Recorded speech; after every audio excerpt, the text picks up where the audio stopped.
Today's date is December 12, 2017. Steve, would you state your full name, please?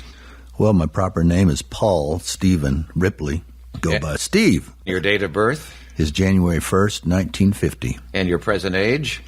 67, but 68 pretty close, Yes. January 1st. Your first name, Paul, was that named after someone? It was after a guy my dad worked for when I was born. Why did you choose Steve to be called? That was the trend. We all went by our middle name. I have two brothers, and it's been a little troublesome, but I didn't choose it. I'm Paul when, it's the banker or the highway patrolman or the doctor or the whoever. Where are we recording this interview? Well, we're at the farm west of Pawnee, Oklahoma, north of Glencoe, Oklahoma, which is where I actually went to school, an hour west of Tulsa. This is the place where I grew up. About a mile and a half from here is the original Ripley homestead from the land run, the Cherokee Strip. My great-grandfather, Louis Scott Ripley, ran in the race, and that started the Ripley location. He came down from Kansas. Early on, I don't guess I need to start rambling yet. I'll ramble. But were you given stories about his experience? My great-grandfather, Louis Scott, ran in the race. He came down from Kansas, and isn't so much that he was a Sooner, but he was here before the land run, working. Lots of game, you can imagine, in those times. Then the land run was going to happen, and he had befriended the Pawnee Indians, especially chief of the Pawnee. The Pawnee Nation is in Pawnee, so 8 miles to the east of our farm. War Chief was his given name, at least among the white folks. They were friends, and when they opened the land up, the Indians were given whatever it was, 80 or 160 acres. It's sort of head rights, except I don't think Pawnee really had head rights, but it's the equivalent thereof, even for unborn babies. This Pawnee Indian chief had picked out a place on a nice spot on top of a hill for his unborn baby. Turned out to be a son, and the baby was stillborn. So he wanted my great-grandfather to have that place because he couldn't have that anymore. He didn't have that baby. So the place was picked out. It's getting close to Sooner, so my great-grandfather trained the best horse he could find. He called him Fred. One thing I loved all my life hearing is that the Pawnee Indians wanted to meet him halfway and switch with the tribe's fastest pony, and they couldn't understand why that wasn't fair. And I love that part of the story. And then maybe the story has been told to prop up the Ripley name, I don't know, but the story would be that my great-grandfather said no, and so he ran the race on Fred and staked the claim properly, and it's filed and everything, though he already knew where he was going. So it was really a race to get there. And then my dad had, I think, 5 brothers, and they're all gone. Well, everybody's gone now. But in those younger days, my grandfather was still alive. They started buying the land around this homestead, which is, like I said, as the crow flies, a mile away, so to speak. My dad and his brothers started buying the land around it. Eventually, my dad bought all of that from his brothers. So when I was growing up, we had a couple of miles of land here, which we farmed, and where I grew up on a tractor, really, myself. And then by the time he died, he had sold it all off, except for the 28 acres, which is where Charlene and I now live. Yeah. This corner, right in the middle of that 2 miles. Didn't expect to ever get back here, but, who says you can't go home again? Right. Where were you born? I was born in Boise, Idaho. That always throws people, but my dad met my mom when he was in the Army, and she's from Oregon, at least the Northwest area. I don't have to rewrite history. I don't know the particulars necessarily, but in my mind, being a fine young feller, husband and son-in-law, he moved out there when they first got married, and he got out of the Army to the Northwest, and he did different jobs, one of which was a mechanic. I know the mechanic thing flows through my family. It misses me, but my brothers can take a pile of metal and build a car. I think I do that same thing with the music I make. Mechanics, you see pieces, what has to be done, you put it together piece by piece. But anyway, I can't fix your car if it breaks down before you leave today. So he's out there in the Northwest, and one of the people he meets, a guy named Paul Sparks, is in the stainless steel waterless cookware business. Not door to door, but traveling salesman, where they sell this high-priced waterless cookware. And it really is a great, great thing. It still is. We still use it Dad went to work for him and really found out he had a calling for that thing. My dad was, unlike me, 6'4", 8th grade education, but read more books than I'll ever read and could pump himself up, and he was almost perfect for that gig, I guess. He did that around Oregon and Washington and Idaho when my older brother was born in Vancouver, Washington, and then at some point in 1950, I was born in Boise, Idaho. Just skipping ahead to 52 probably, so I was just a baby. They headed back towards Oklahoma, landing first in Wichita, Kansas, still selling cookware, now out of the salesman for this other guy, but on his own selling this cookware. And then one of my first memories is driving up to the farm, just like you did, in that same spot, and Bailey was his last name, coming out to see my dad, and I'm just almost 3, and they're making the deal on this place when I was 3. We moved here because I think the farmer in Dad was always an equal calling to the salesman, and I don't know how much difference he saw in that, but we moved here. My older brother went to Glencoe. I'm 3 years old. My little brother Bobby was born. Scott's in the 1st grade, my older brother. And then we moved to Tulsa for Dad to sell cookware for a year or two. Then we moved to Oklahoma City for a year or two, where I started school living in an area called the Village. It was a good time for me, the coming of age, the first coming of age when you're just aware of anything. 6 and 7 and 8, up towards 8. So your father's name again is? Bob or Robert Ripley. And your mother's name? Mary, original name being Bonser. What was she like? I have to say, gregarious would be wrong, but there's a certain plow through it all that you have to have. Well, to live with a Ripley, I don't know, but to live on a farm and be a farmer's wife. They both came through the war, of course, so you get that. She was 5'1". My dad, as I said, is 6'4", and that's why I'm 5'10", the great balancer. She was great in my life for support, and I think she supplied that for my dad up until they just couldn't do it anymore. So they were divorced in, I think, 66, because I was 16. It's easy to figure my age because 1950, but supportive of her sons. Did music come through either one of them? Boy, it's more than 2 tapes worth. But briefly put, first of all, I gave this speech in the Tractors days a lot, where I would say a lot of musicians, especially country musicians, have this lineage. They got together and all their uncles played and all that stuff. I didn't have that. The joke in my family was, I can barely play the radio, would be what my dad would say.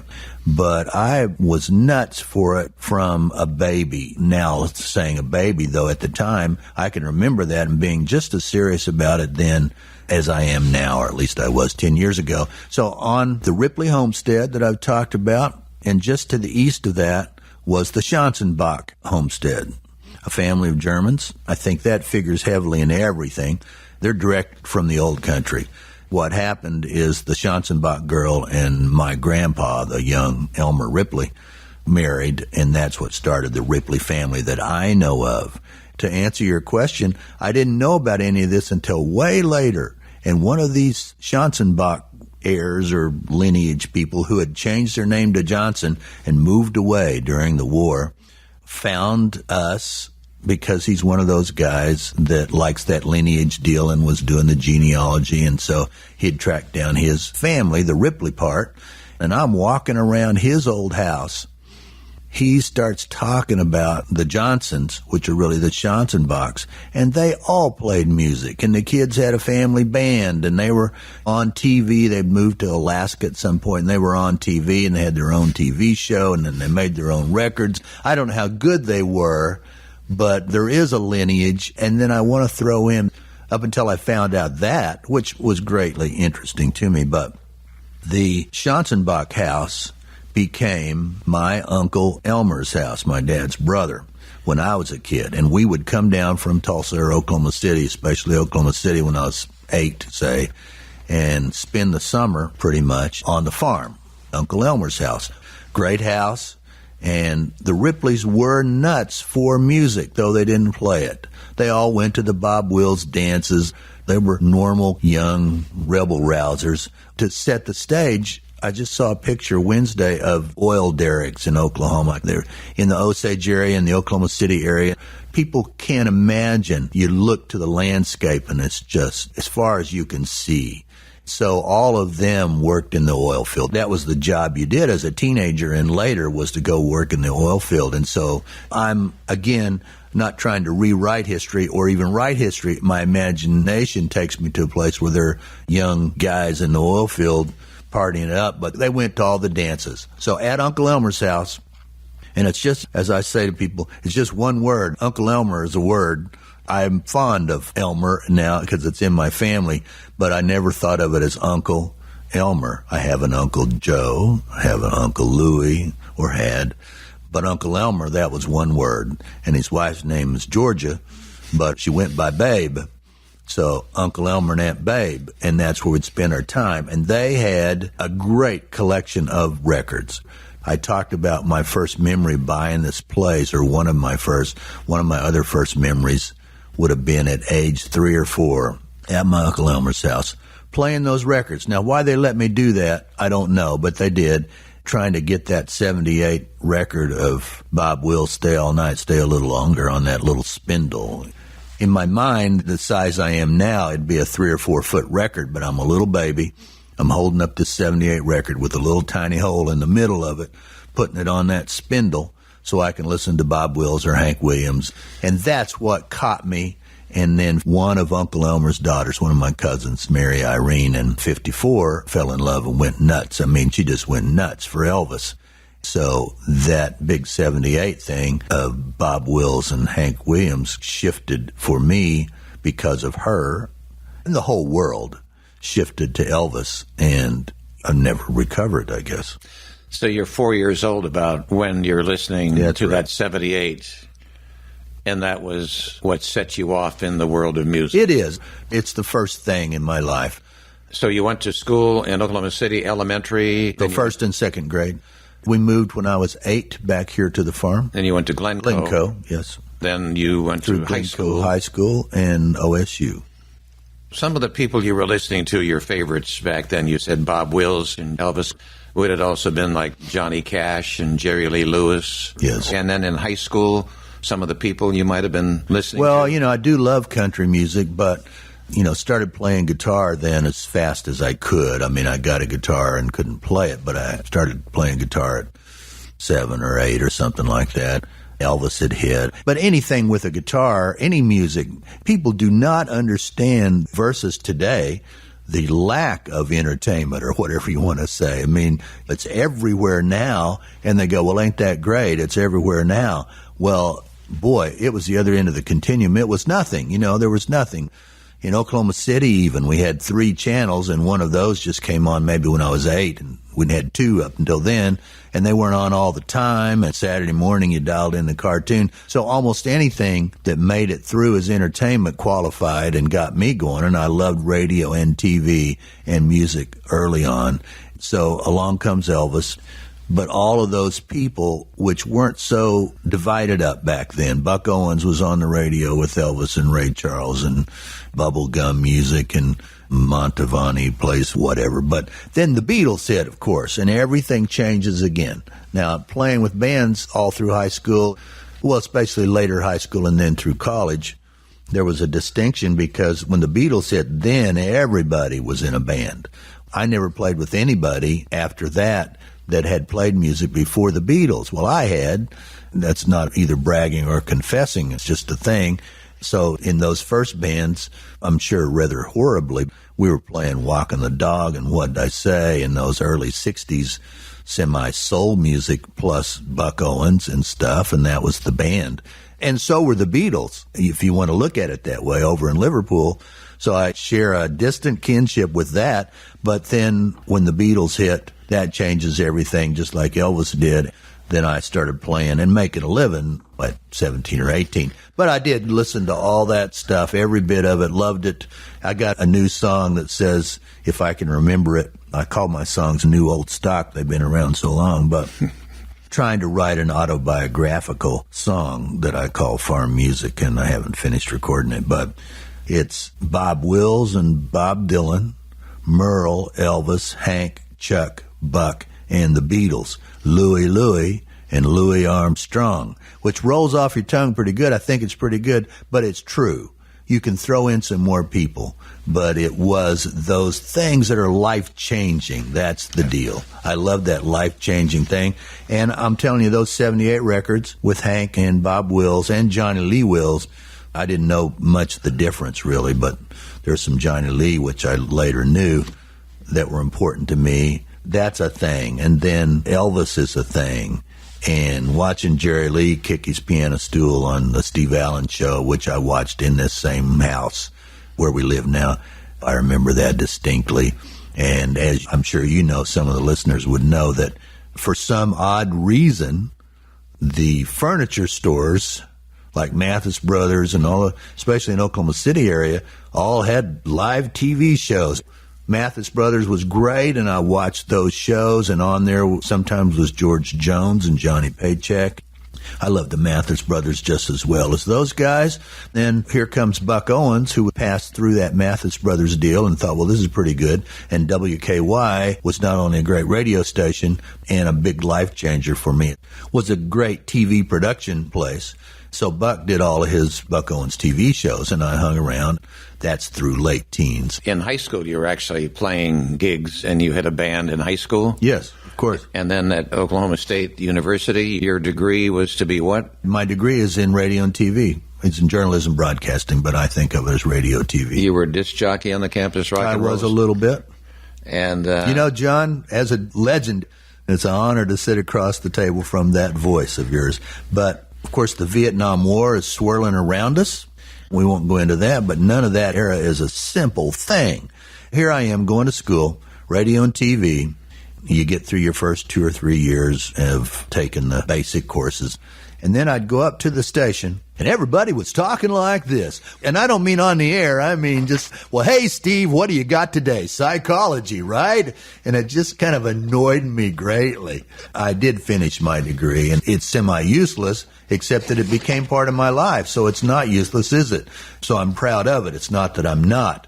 But that, hey, baby, what's going on? We're on the air. So then when you did your show, you cut all that out and talked naturally, more than likely. Well, it's hard to get rid of it, but yeah, like we're talking now, try to be natural and talk, which you're great at.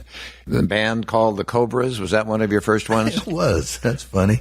Probably the first band, meaning play a gig, but we were just 13, and beginning part of that band was no drummer even, just 2 or 3 guitar players, so it's hard to call it a band, but we played gigs and mostly instrumental. We were all learning to play, really. Then that turned into various other things, including the Innkeepers, which lasted for quite a long time. You've talked about Bob Wills. Would Woody Guthrie, his work, have any influence on your work? Well, Woody is like water or something. You can't take it out. Even if you've never heard Woody, you'd have to admit to a direct lineage if you are in the music that I love and play. But he did. So I'm aware of Woody Guthrie through those years, though it's not a band thing as I see it. You know, part of not only me, but the guys who really were great, meaning Leon and Cale and those guys, Jimmy Markham, you know, blues guy. Well, all of those guys were playing kind of pop songs a lot of the time. Now, I wouldn't necessarily go that far as our band, but I loved pop records. Like when we were younger, we would call bubblegum music, I guess. I still remember 1, 2, 3, red light. You know, it's like little crafted Hollywood pop songs. We played those in the band, but my main contribution to my bands were kind of semi-rocked up Hank Williams songs and Buck Owens songs and an Elvis song now and then these sort of hits, because you had to play some hits. But you became a songwriter and had to then reflect on what Woody did and all the songs he wrote that were going through his head all the time. So when you get down to it, and for me, I came to it late, really, I discovered Bob Dylan. Yeah. Through that, then Woody Guthrie. I'm just a kid in Glencoe. Bob Dylan runs through my life, and so Woody does. I didn't discover Bob until probably junior in high school. I think he'd already had his infamous motorcycle wreck. I don't think it was as bad maybe as we thought, but there were rumors he was dead already. There were a lot of records, including the first records, which were folk music records and Woody influenced in terms of both social commentary and then guitar playing and singing. I mean, the guitar playing by Bob is astonishing on those records, and people don't think of him that way. But he learned that from that scene in New York and directly from Woody's cronies. You know, it's like, let's say you find a guy who's never had a chocolate chip cookie, never heard of it, and you give him a chocolate chip cookie. Well, it's pretty undeniable, and so, you know, if he has an affinity for it at all, then he'll eat your whole box in front of you because it's just too, and it changes his life. That's reaching for it a little bit, but discovering Bob early in his career, but he had 4 or 5 records, including the Rock and Roll Highway 61 Revisited album. I bought all of those albums at once and just listened to them every night, all the time, and started to try to write songs. Not to say I hadn't, but, you know, really tried to be Bob Dylan. The Bob Dylan motorcycle accident, tell us that story. I don't really know the story other than he had moved along with the guys that became the band to Woodstock and living in the woods, so I like that part. He had a Triumph motorcycle. He had a motorcycle wreck, and I think it was a semi-serious wreck. And then he's reclusive already, but he did really step away from the spotlight and lived in Woodstock, was learning to paint and making that music with the band. That accident would have had some kind of an effect then? Well, I don't know. I think he couldn't go out and play and sing and rock and roll. Like he did. So he stepped back, and then I think having little babies at the time and all of that stuff that comes with that, plus living in the woods, living in Woodstock, beautiful area, and writing new kinds of songs, it sort of changed his life. Whether the motorcycle wreck directly was responsible, other than making him step back. Your band, Moses. Who chose Moses as the name? How did that come about? And then in that, your church background probably should be talked about. Well, I grew up in the Baptist church. Another one of my first memories is we'd moved back to the farm after Tulsa, Oklahoma City, and had built onto the little house where we first lived when I was a baby. I mean, I'm still 8, you know, I'm still a baby. But anybody driving up's entertainment, too. We didn't have entertainment, so, gee, somebody's coming to see us. And it was a preacher from the Glencoe Baptist Church doing what he does, outreach, going out and seeing people. Brother Ray Hart, he talked my dad and mom into going to church. Then the next thing I know, well, your mother and I joined that church down there a week or two later. So we started going to church. There you go, life-changing, really life-changing. So at age 9, I joined that church, still a member. Ray Hart, still my favorite preacher, just a fireball of a guy, a little tiny church, but did a lot of woos and slapping the podium. They became pretty tight, and my dad entered his, I don't want to say his religious period, but we were into it, and my dad was into it. Great time for me. I loved it. And the preacher, Ray Hart, started coming out here. He was an old-fashioned guy, a really old-fashioned guy. Wood stove, which I'm telling you, we have a wood stove. We can't wait till it gets cold every winter. My dad was pretty tight, I guess, but when he bought something, he tended to try to buy the best thing he could buy. Before he died, he bought a great wood stove, and Charlene and I love it. I saw her this morning early as we were getting ready for you, and she's going, I'm going to build a fire. It worked so great. But anyway, Ray Hart seemed funny to me that a guy's heating his house with a wood stove. But he was, and he would come out and cut wood on our place because we have lots of oaks, you know, scrub oak stuff. He moved with a trailer that you saw when you drove up, a little trailer made out of an old Ford pickup. That's how he moved to Glencoe, when he put his stuff in there and moved. My dad, and he would chop wood in it and haul it back to his house in Glencoe now that he was the preacher down there and they lived down there. Then my dad bought that trailer from him. He carried it to sell cookware. And when Charlene and I moved here, it's still here, and it's just one of my favorite things. So grew up in the church and never left me. And, you know, the Baptist hymnal really is country music. That's what it is. It's as close to it as you can get, whether you believe in the content, which I happen to believe in the content, or you don't. The music is great. Everybody's influenced by gospel music, be it white, sort of that quartet Southern gospel singing, which is more like the Baptist hymnal, or black church, which Leon was exposed to too, and then I was later, but I got it through Little Richard and stuff. It's not such a distant cousin from the Baptist hymnal. So all of that's important, and then along comes Bob Dylan. You know, he did have his famous Christian period, which is being talked about a lot right now because they just reissued those years of his Christian records, his gospel records. The music is valid even if you don't believe what's behind the music, which I happen to do. Right. The Old Testament is fabulous, though, for content and the poetry of it filtered through England. I'm talking about the King James Version. So along comes Bob, and we've got stories like Frankie Lee and Judas Priest, and I dreamed I saw St. Augustine, and on an earlier record, he's got a song called When the Ship Comes In, which I always thought was metaphorical for the coming of the Messiah or the second coming, either way you want to look at it.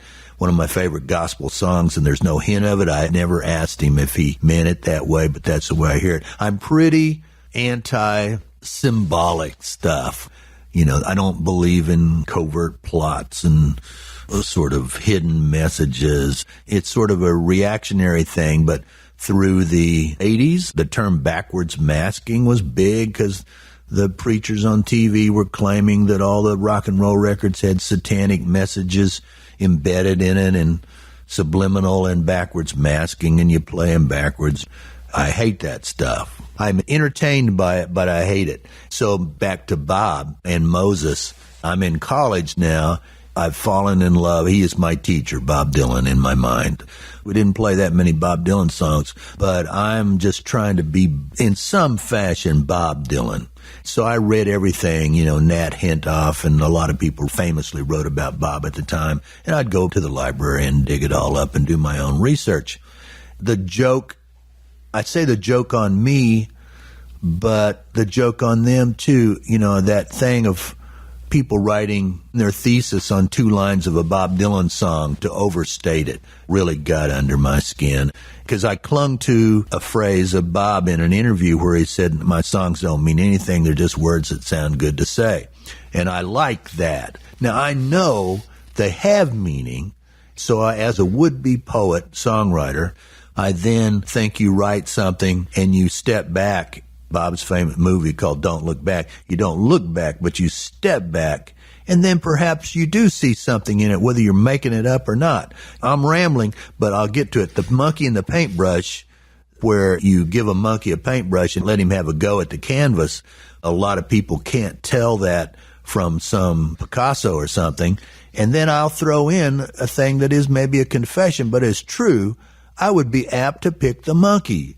Not picking on abstract artists, but I not only see that as a true thing in life, I'm apt to pick the monkey in the paintbrush. So you step back and you can see a lot. And then, philosophically, even stepping back from what I just said, you step back and you see a lot in life. You see how it comes together. And whether your brain is seeking to put that order out of chaos and make something up that isn't there, I do not know. I just believe that I don't, as a rule, and I don't think Bob did as a rule, and I don't think Woody did as a rule, though more than Bob, sit down to say something and then just make it rhyme. I think the gift that Bob has that I aspire to, the rhyming or the songwriting or the thing that sounds good, the phrasing, whatever, then shifting that so that it says something people might want to hear. A humanities professor sat me down one time and had read something I'd turned in, and he said, you want to be a writer of some kind? He said, you should write about what you are. You should write about Glencoe. Write about whatever you are and quit trying to do whatever else. Whew, what great wisdom that was to impart to me. So that is running through me and running through the people I listen to.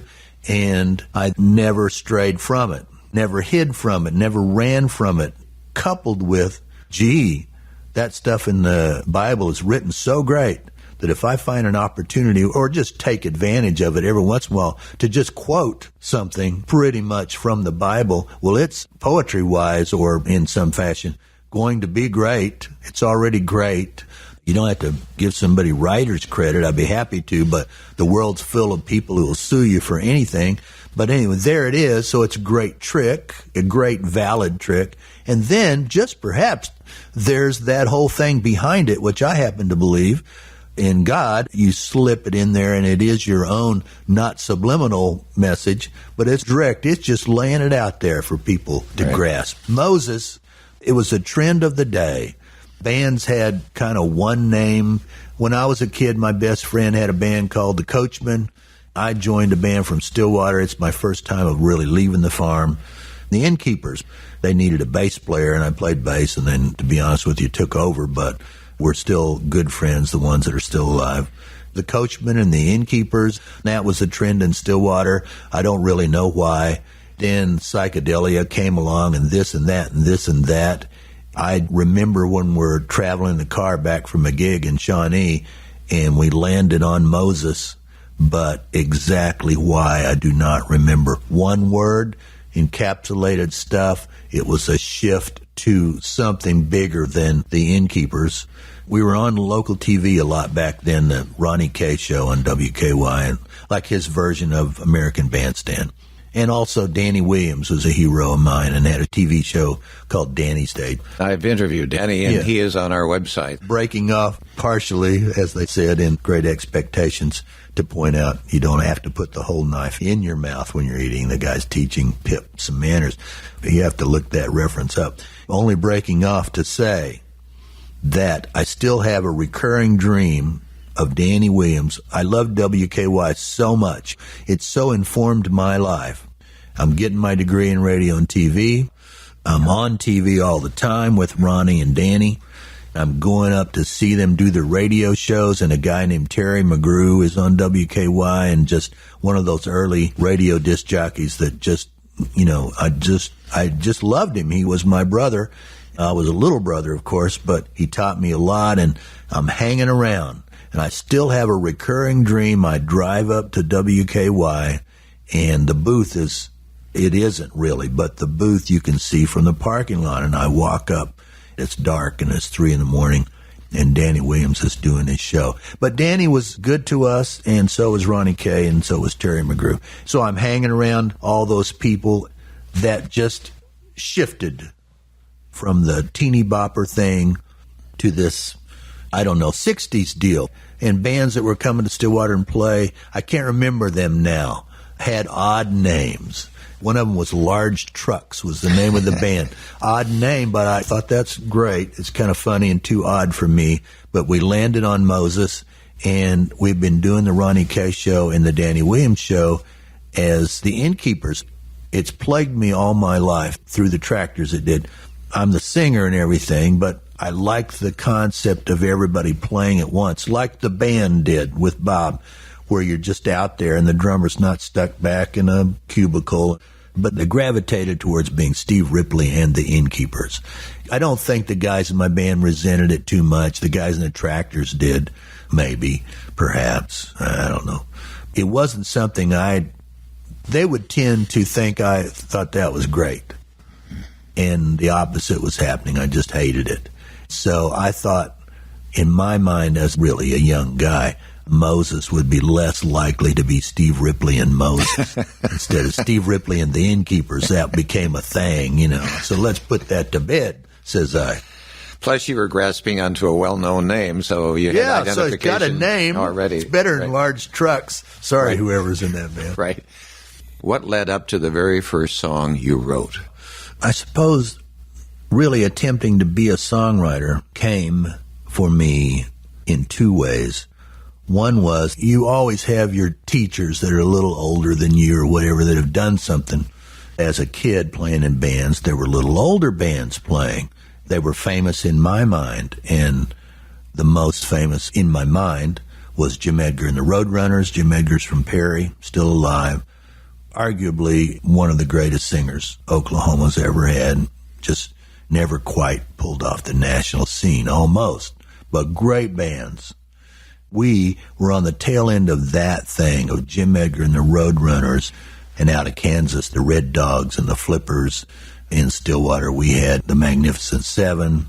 Shadow Lake 8 was a band. A lot of those bands were horn bands with outfits and a girl singer. Pretty fast, I felt like their road they were on only took them to Las Vegas to be a Las Vegas act. So I said twofold, but threefold. To be on this Ronnie K show, can't put too fine a point on it, to be on the Ronnie K show and generally the Danny Williams show, you lip-synced, just like American Bandstand, meaning you had to record. Well, we're all bands. We don't have any records. So we all went to Gene Sullivan's hi-fi studio in Oklahoma City, which is where Leon and Cale and David Gates and Markham and all those people had started their recording process or learning experience. And so did we. We went to Gene Sullivan, so recording. And then, going back to those Bob Wills and Hank Williams records was what I wanted to do, recording. And it wasn't too hard to grasp that writing songs was the thing. And it also was that period now, mid to late 60s, when singer-songwriters were starting to happen. So we have recording as a thing. We have the Heroes and the Magnificent Seven, I think, which played a club in Stillwater called Spavs. They're the first experience I had of somebody sitting in a club and playing every week. They were the house band. That's what they did. That's all they did. We were playing any gig we could get, mostly fraternity parties and high school proms. We played on the weekends, but every Friday and Saturday was where we playing Ronnie K's WKY, what was called sock ops dances promoted by the disc jockeys. So I think it was the Magnificent Seven, but Jim Edgar was also making records at Gene's. They were trying to make real records. Well, I was, in a way, just recording so I can be on the scene. But I realized writing a song became important. I remember a song that I wrote and pitched to Magnificent Seven. I didn't even understand what I was doing, but I was in the same game that people play today, meaning you write a song and try to get somebody else to record it, and then at some point you record it yourself or whatever. The song's, I'm sure, no good, makes no difference. That's the second thing. That began the mechanics of it, writing a song and pitching to, in a way, your heroes, because they're recording, they're putting out records. They're not just recording for TV like I was. They're making records. Even if they're just local records and they sell them at the Teen Hops or whatever, they're making records, and, I couldn't quite tell any difference at the time. So that's the second notch. And then the third one is Bob Dylan, that emulation or that desire to be Bob Dylan, I still have it. Student, teacher stuff. Just trying to craft something worthy of singing, and they were just horrible. I'm sure that they were just horrible, most of those songs. But time's compressed. We've been out here on the farm. We moved from having the church studio and that whole deal and the tractors and everything, I think 12 years ago. It seems like no time at all. But the things I've been talking about, from Innkeepers / Moses, just changed their name really and changed a couple of guys, through my first studio, which was in Stillwater, getting out of college and wanting to record so badly that I built a studio, was just for 5 years. It's a lifetime built into those things. There's no easy answer to when was that first song, but those three things had real import, and you could throw in just trying to make a living. But when you couple that with getting a recording studio, then you're supposed to be doing it. You're supposed to be writing songs. I remember my favorite guys, and they still are, coming to the studio, moving down to Stillwater from Tulsa to record, probably because I was easy in terms of rates, and it was a pretty good studio. They relocated. We all had high hopes, and they were great. But they didn't write songs at all. They just were a fabulous band. They were a little older than me, and I remember a day when I lectured them and said, "You guys need to learn how to write songs." "We love you, Steve," and they kind of ran me out of the room. But I believed it, and I still do. Listen, my very favorite speech goes like this: Every once in a while, there's a crack in the cosmos and somebody falls through. That's Bob Dylan or Elvis or Hank Williams or the Beatles or whatever. There's a handful of those guys that don't know what they're doing. They can't explain what they're doing. Leon is one of those guys. He really did attempt to explain to himself, figure out what he was doing. But being with Leon for 40 years, off and on here and there, I'm telling you, shaking hands with him, he knew there was something different in those hands. Acoustic piano or an electric piano or whatever, when he, to use a biblical term, laid his hands on that keyboard, something else happened that is unexplainable. And I say, the rest of us are just workers. There's these people, but does that invalidate me? I'm not including you in that. You're an icon of radio, and I know it. But should I quit because I'm not Bob Dylan? No, I just keep trying to do it. Here's another term. When Leon and others laid their hands on the piano, there was an anointing. An anointing. That's what takes when place. The Spirit falls on you. Right. Red Dirt music. How did that come about? Well, it comes about, in my mind, by just all the stuff I've already talked about, by growing up in this region and having all those influences, including Woody and including Bob Dylan. You get all of that stuff and throw in the country music and the hillbilly and the gospel, and you mix it all up. That's Red Dirt music. It's a region.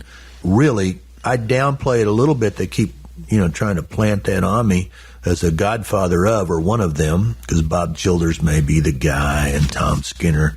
But it's this area. It's Stillwater, and they called their place the farm. But it's after we left. But when we did our first record, the Moses record, recorded live in Enid, and that really is Red Dirt country over there. The guy writing the liner notes combined with the guy doing the artwork for the label, and it's great. Carl Bruni and Mike Dugan was the writer. Carl Bruni, B-R-U-N-E, is the artist. In conjunction with us, and it's really Mike Dugan, came up with this deal of Red Dirt music. Red Dirt Records was going to be our label. It had to do with the color of the dirt where we lived and recorded, a reference to being organic. The thing that finishes off his liner notes of take this record home and make it your friend, you'll like it better than your dog, I think is pretty good. Then along comes Jimmy LaFave. He has died last year, and good friend and just a brilliant singer and songwriter. He's the young guy for us, like Jim Edgar was to me, on a local level. Then Moses was to him, the old guys. We're just a few years older, but the old guys. And Charlene and I were married in 1976 and moved to Nashville. But he says he went to sing in Europe, small time or something, but they're interviewing him, and they say, well, what do you call your music? And he just flashed back to the Moses record and Red Dirt record and said, well, Red Dirt music. I'll accept that as the origin because I love that story and being a part of it in any way. But it did start with you. In some fashion. Okay. Let's talk about the farm, the 2-story, 5-bedroom house called the farm. Well, I was never there. So. Never? Never. I know about it now, but Charlene and I moved from Stillwater after having that studio. We were married. We moved away, and that thing started in Stillwater by Jimmy LaFave and Tom Skinner and Bob Childers. Then the Red Dirt Rangers were anointed as such. It was a real brotherhood, and that's where it kicked off. I've been out there later, take a group picture. Again, I go, aw shucks at that stuff, but they keep pointing at me, and, I think that's great. I love it, but I also don't want to take any credit. I downplay it a little bit. But they look back and point at me, but I didn't do the farm. The farm was probably not communal in form, but close to it, and just a lot of people that were broke and singing music and playing music and smoking and whatever, and I didn't do any of that. My daddy, that I've explained, was half farmer, half traveling salesman. It's still what I do. That's what I've always done. I'm consumed more than those people generally were about the business that we're in, and it's not so much fun to me as it's what I do. But you were here not far from the farm. Our farm is the farm. They called their place the farm, and it's in Stillwater. It's west of Stillwater, so it's right. 20 minutes from here. And you never went there? when it was happening, I was already gone. Already gone. All right. Maybe that's why, well, I mean, I know that it is to some extent why I'm given credit, because I'm the older guy who moved away and had that record, and it's called Red Dirt Records, had some success. But it didn't seem like the kind of lifestyle you'd be interested in. Well, it doesn't looking back, but I wasn't there. Probably the same for those who were there looking back, Yeah, too. probably so. I've been playing the role of naive farm boy my whole life. I have close relationships with a lot of people who I don't criticize, who had a lifestyle that I didn't partake in. I have my own problems, I'm fat, I eat too much, I'm sorry. TV, no TV, we're on radio here. But there's no criticism of any of that. A lot of my very favorite songs by the Beatles or whoever and Bob were probably drug-inspired. I don't care. Something illegal would be something I would not tend to do. That sounds like a preaching. I'm not. I don't have any problem with any of it. That house on that farm burned down in 2003. Serves them right. No, I don't know. I have been out there because it's such a legendary thing, the farm. And it really is where the community started, and the community exists. And what I say about Red Dirt music is that there's a lot of would-be genres. To be a genre on your own, even a little one, like Red Dirt music, there has to be a community of people. And they have that. You can call something this or call something that, but the Red Dirt people are a brotherhood, and they take care of each other, and they look out for each other. Sometimes it's like a bunch of happy boats on the ocean bumping into each other. There's not necessarily captains. I've been accused of that, being the captain. Do you ever feel like you've been given a direction and you're following it, and there's some people who don't have a direction? Well, I might perhaps think that, but not as a criticism to those people. Yeah. I think it's a blessing and a curse to know at 3 years old what you're going to do. I mean, I know that it is probably more of a curse. Okay, you're into the music business, and you took a like to engineering, operating the controls. It seemed to be something you enjoyed doing and not just playing. I do love knob twisting, and love noises. That's why I love those records and putting those records on the turntable when I was a little kid. The big 78s, it's the music, but it's also just the mechanics of it. I talked earlier about the songs and all about life, too. Step back, then say, well, what that meant. But it seems like to me, looking back, that I had an affinity for the mechanics, the machines making the music and recording the music. It kind of goes like this.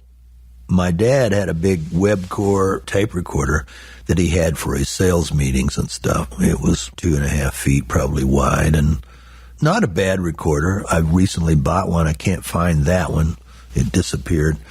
But he would prop me up at 5 or 6 and have me sing songs, and he would record them. So it's planted in me. It's his fault. I said to him, it's your fault. I don't know if he liked that at all. And then that whole thing of recording at Gene Sullivan's, can't put more of an emphasis on it than I have. Gene was so important to me. Going to a real studio with real microphones and seeing this guy who made his hits in the 40s on one microphone back in the days before mixing, and listening to the stories of the Wiley and Gene hits, When My Blue Moon Turns to Gold Again and so forth. I got so I would just pay the minimum amount, which was $15 an hour. $15 was hard to find extra, but I know I did it at least 2 or 3 times. Go up with my acoustic guitar, pay Gene the minimum, sing a little bit, and then listen to Gene talk about those days and try to learn. When mixing a record was how far away you were from the microphone. As Johnny Lee said, he played banjo, I suppose on those early Bob records, some of them, they kept moving him back until he was in the other room sometimes because the banjo cut through. But that's all great stuff, and we have Gene's original equipment up here at the farm. So that planted a seed, and then this is going to sound ridiculous. It just is true. That $15 is hard to come by to go to Gene's and record. And then to buy a reel of tape, which might have been $25 to $50 when you get into 1-inch tape. Nobody ever had the money for the tape. And as a matter of fact, Gene didn't. I think lots of stuff was lost because he would record over it. That's a thing in modern times. However good or bad digital is, you can keep everything. But there are lots of video and audio masters that have just been lost because the next week they just record over them. I look for the Beatles on The Tonight Show every once in a while, and there's just horrible copies on there because Leo DeRocher, the baseball guy, yes, was a oft-times fill-in host for Johnny Carson. Mm-hmm. So Paul and John make a surprise walk-on visit to the Johnny Carson show. It's a theory, but I just know they just didn't bother with keeping those tapes. They wouldn't have been great tapes anyway, so it's lost. Even that is lost. It's a great example of lost. So I think Gene even recorded over and erased the masters of maybe Cale and Leon, certainly me. And I'd like to have me just for historic sake, not to listen to. So you get up to a point, the joke being that I'm out of college. It was a desire of mine, but part of it was actually easier for me to get an SBA loan and build a little studio than it was for me to repeatedly come up with the money to book studio and buy tape. But even then, I have my own studio, wide open. You can record as much as you want. And even then, who's gotten money for tape? It was always a problem. We got the church studio. We look at each other and go, the time for making excuses is over. We got a studio. It's a world-class studio. Let's make records. Well, who's got money for tape? The first Tractor songs were recorded on used tape I bought from Coast Recording Supply in California. And it had been 2-inch tape. One of them was the Arthur Godfrey show, and they'd record the audio on tape. They'd just use it once, and then Coast would buy that up. And one of them was The Winds of War, I think, a TV miniseries with Rod Mitchum. I had to erase that stuff, which was funny. I dumped off some of Arthur Godfrey first. You listened to them first. I did, and dubbed some of it off. And then, did that hurt? Yeah, it hurt. But you did dub some of it off. It was multi-track Arthur Godfrey, and guests were Burl Ives and Lucille Ball. Are you kidding me? And it's on the first Tractors record. Anyway, the desire to twist knobs and stuff, and it's a trap. And I tell young people, and sometimes it's a good trap, but I tell young people, those were the days when to have a studio, you had to actually come up with some money because there was no cheap recorders to buy. And even though ours was a small place, it was still a $30,000 or $40,000 investment in '73. But digital came along, and everybody could have a studio. So the trap is this. You think, well, I'll get my own equipment and I can record all the time. The same reasons I just gave for why I did it. So the reasons I think are valid. But I've now got this experience, even looking back 20 years ago, and telling people I'm saying it's a trap. First thing you know, you'll be recording your friends for $20 an hour, and you won't be recording yourself at all. You'd record yourself more if you hadn't bought it and just saved up some money every once in a while and booked some time. And that's what happened to me, though I did love it. I love the smell of tape, and I'm still immersed in it. But in a way, it became easier to record and make a living than it did to play in bands. We're sitting here in a freestanding building on your property. I see controls all over the place here. When we moved down here, we refurbished this building that was here when I was a kid into a recording space with a plan to grow into another building, too. I record in this room. I had the Steinway in here and the B3 and all that stuff. I like recording in the same room as people would call the control room. So that's not something I minded. I like that. At the church, we had a huge big room, and I not only recorded in with the equipment, I also mixed and stuff from where you'd think of as the playing room, the big room where the musicians normally would be. But then 2008, so coming up on 10 years ago, is the end of a 7-year dialogue with Leon, who I've worked for since 76, off and on, about his master tapes. I always think it's a bluff of him throwing them away, as he might say. But the real thing I know that was true was that he was tired of moving them around. It's a bulky thing. It's a big mass of stuff. They weigh a lot. He didn't see the value in them necessarily that I did. I think the bluff was he started talking about disposing of them or what to do with them. And I erupted on him in a probably improper way, but I'm yelling at him and stuff, and that evolved into a dialogue about Charlene and I being caretakers for his master tapes. Then I'm walking in the woods. It's about this time of year, I think, because I don't walk in the woods in the summertime. There's ticks and copperheads. I'm walking in the woods, which I love to do. Leon calls on the cell phone, and the quote, I believe, was, if you want those tapes, you better come get them because I'm fixing to throw them away. He sounded a little less of a bluff that time than the 7 years prior. So we dropped everything, as broke as we were, and headed to Nashville and brought back 2 semi-loads full of stuff. The tapes, and then why I think the other part was maybe a bit of a bluff, whatever you want to call it, for lack of a better term, was he finally hit on what I was getting at myself. This quote is, if you ever want to do anything with those tapes, you'll need the equipment that goes with the tapes, because a lot of Leon stuff was recorded on 40-track, 2-inch tape. Leon had 2 40-track tape machines, but there were less than 7. We don't know exactly, maybe only 3 or 4 that were ever made and used. Leon had 2 of them, and you can't play them on anything else. Then it became the tapes and the equipment that go with the tapes, then some stuff to sell, and then just stuff for the museum. So we brought back all that stuff, and we shifted. It's been a gradual shift, but this room that you and I are sitting in right now, where I did my little radio show, it was just 21-hour shows. It's just nothing compared to your career. But, Stop. You know, it's not like I sat around and listened to the John Erling show, but I did when it was on and I'm driving. So I did my little produced show in this room during that time period. But it shifted slowly over the last 7 or 8 years, working with the Oklahoma Historical Society about what to do with the Leon stuff. The goal became the OK Pop Museum, where it was ultimately destined for. They fortunately made the deal that had to be done. We had to face that. Leon had to face that. So it now belongs to the state of Oklahoma, which is great. He did well with that. I don't know if he's ever happy about it, because Leon didn't look back at all. He was a guy who just kept going, well, I can write you 5 songs right now, here we go. And that was his genius. So for the last few years, it's not the only thing I do, but the emphasis is on transferring those tapes of Leon. At the risk of running you out of discs or whatever they are, let me tell you this story that I told to Leon when they, meaning OHS, making the deal with Leon for the transfer of possession of the tapes.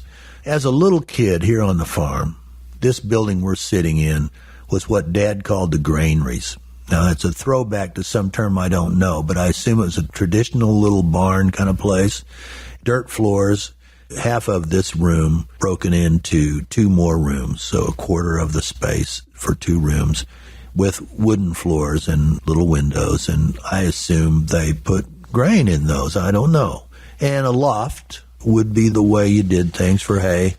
So on the farm, if there's not plowing to do or whatever that goes with raising wheat, which we did, taking care of the cows, there's always fence to build.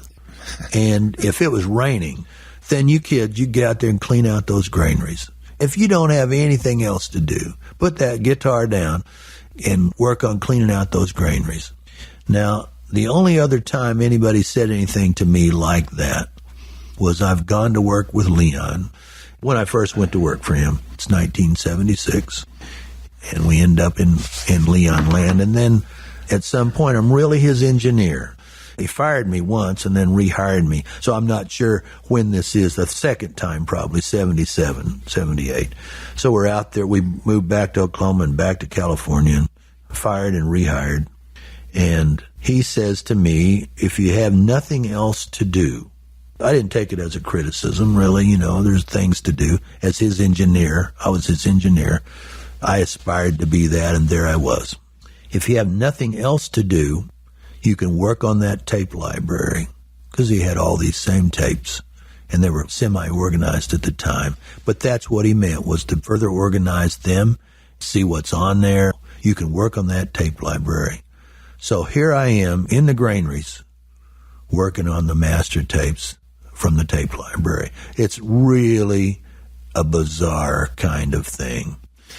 You talk about Leon as if you knew him forever. How did you get introduced to him in the first place? It seems like forever, John, but when Shelter was going strong, His record. The record company. Yeah. With Denny Cordell, the guy from England. They had a partnership in Shelter Records. The church studio was the Shelter home base studio. Shelter studio. More than Leon's personal studio. He had his personal studio at his house off of Peoria, and he had a personal studio up at the lake. Not that he didn't record at the church, but it was the label studio. The office was there to the south of the building, and a friend of Denny's, Simon Miller Monday, ran the office. Based on the tapes that I made, which were not very good, I don't think, from Stillwater, from my first studio, which had closed. Charlene and I had moved to Nashville, back to Oklahoma. Based on those tapes, Simon Miller Monday let me record at the church studio, thinking I might get signed. So I started recording there and did that for a while until condensing things. Leon and Denny had a falling out and ended Shelter as it was at the time. Denny took Shelter and he took all the equipment and went to California. Last thing he did was record Tom Petty and Mudcrutch, but that was after it was shut down. I was working there a Friday night recording. The next time I came back to record my own tunes, whether that was Monday, in my mind it was, the locks had been changed and it was over and the office in the house had been shut down. You know, essentially Tom Petty and those guys, Mudcrutch was the name of their band at the time. Recorded for a while in a church, and then they packed up all the gear, because Denny owned it now, and moved it to California. That was the end of the church studio in the Leon Russell period. But up until then, I'd been recording. How do we get to Leon? You know, I just loved Leon, the whole thing. That's before we moved. We moved back to Oklahoma, and I need a gig. So I called Rick Spears, who was the engineer for me at Shelter and my demos, and he says, well, we need a monitor mixer, stage mixer. I'm doing front of house, and we need a monitor mixer. And I got that gig. And that's when I first met Leon and actually went out on tour. And there's stories. But Leon was, you know, oaky, not frivolous in his throwing around money. So here are the roadies, some of which were best friends. Went out and went all over the country and did those tours. This had to be a special deal for you to actually It was an odd, bizarre thing. And then be with him. Yeah. So here we are, and I can't, without visuals, go into my favorite story, but we're playing one of those venues that's big enough where the buses are parked in the venue behind the stage. You know, you can't see them, but down in there. It's after the show, and we're packing up. The roadies are working, packing up the stuff, and I look down from the stage and I see Leon and entourage walking towards the bus. He looks up at me and he says, "You'll get it right someday, Mickey Monitor." So he didn't know me yet. There's some pretty good stories in there, not wild stories, just good stories of me being the stage mixer. It's a thankless job. It's a horrible job. I'm glad I don't have to do it. The stage mixer. Tell us what that means. Stage mixer, or the monitor mixer, hence the name Mickey Monitor.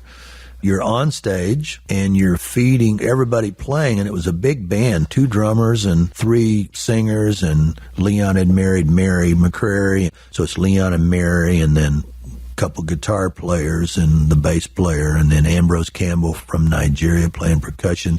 I'm sitting stage right, off to the right of the band, behind the girls, looking out across them, and the monitor mixer or stage mixer's job is to provide individual mixes for those people, each guy, including Leon, and you're mixing the sound for that. You know, how much drums do you want in your monitor and all that stuff. You can't hear it, though.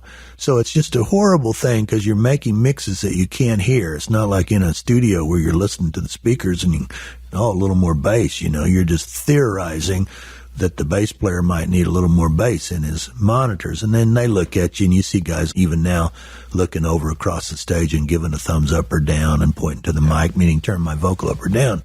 So it's a thankless job. We're at sort of the final gig, and some part of me is just wanting to go home. Some part of me is great to be working finally with a hero of mine. And coupled with that is distraught. You know, the only thing he's called me is Mickey Monitor. So one of the production guys, lighting guys, Fred Wood, he don't care. He's got no star-struck nothing, you know. Bless him. That's great. I'm plagued with that. He says, "I'll take care of that." And Leon's walking by. He says, "Leon?"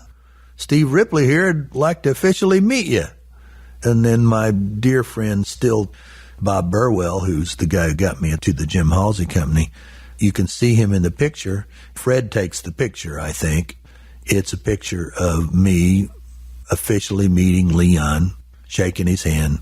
You can see I'm rolling my eyes, all caught up in the humor of it. Well, bless your heart, I'm sure he's saying. So my first real meeting of Leon, of course it's after 4 weeks of working for him, is captured with a little picture that we still have. A little bit about him, the special person that he was. He obviously had soul, phrasing, arranging, all that you so admired. Also talk about his greatest work. Well, his greatest work would be hard to pin down, I think, but he was all of those things. And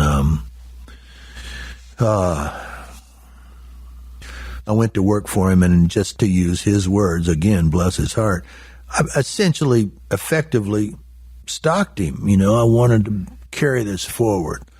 I wanted to be his real engineer in the studio and thought we'd make history together and all that stuff. And his gifts are hard to pin down. For everybody, all of their influences come out. But he had a gift that is one of those crack in the cosmos things you can't quantify.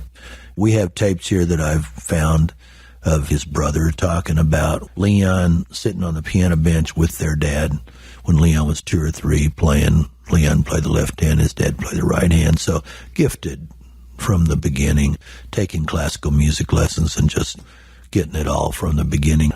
It's a common story, more common than you think. Eddie Van Halen, a close friend of mine, has the same story of he really didn't learn music, quote unquote, because he could hear it all and play it all the first time he heard it on piano or anything. So, you know, he fooled him. Eddie did, and Leon would have been the same way. Won piano contests, and he never learned to read anything. He just played it. All by ear. All by ear, just absorbed it, and out it came. So his greatest gift, Leon, is that thing that is the thing that can't be quantified or whatever. Excuse me, did he ever read notes? Leon? Yeah. Oh, I think so, but not enough to get him in trouble. So it was mostly... Yeah, Glenn Campbell, they were all in the Wrecking Crew. Glenn kind of got him going in that, and James Burton, that guitar player.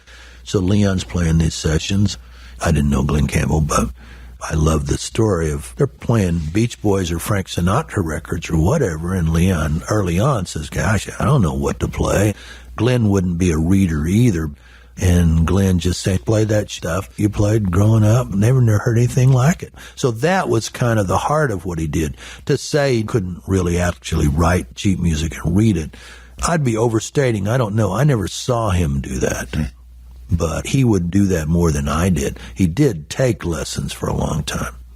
So you mentioned the Beach Boys. He played on the Beach Boys' California Girls, produced and played recording sessions for Bob Dylan, Frank Sinatra, the Rolling Stones.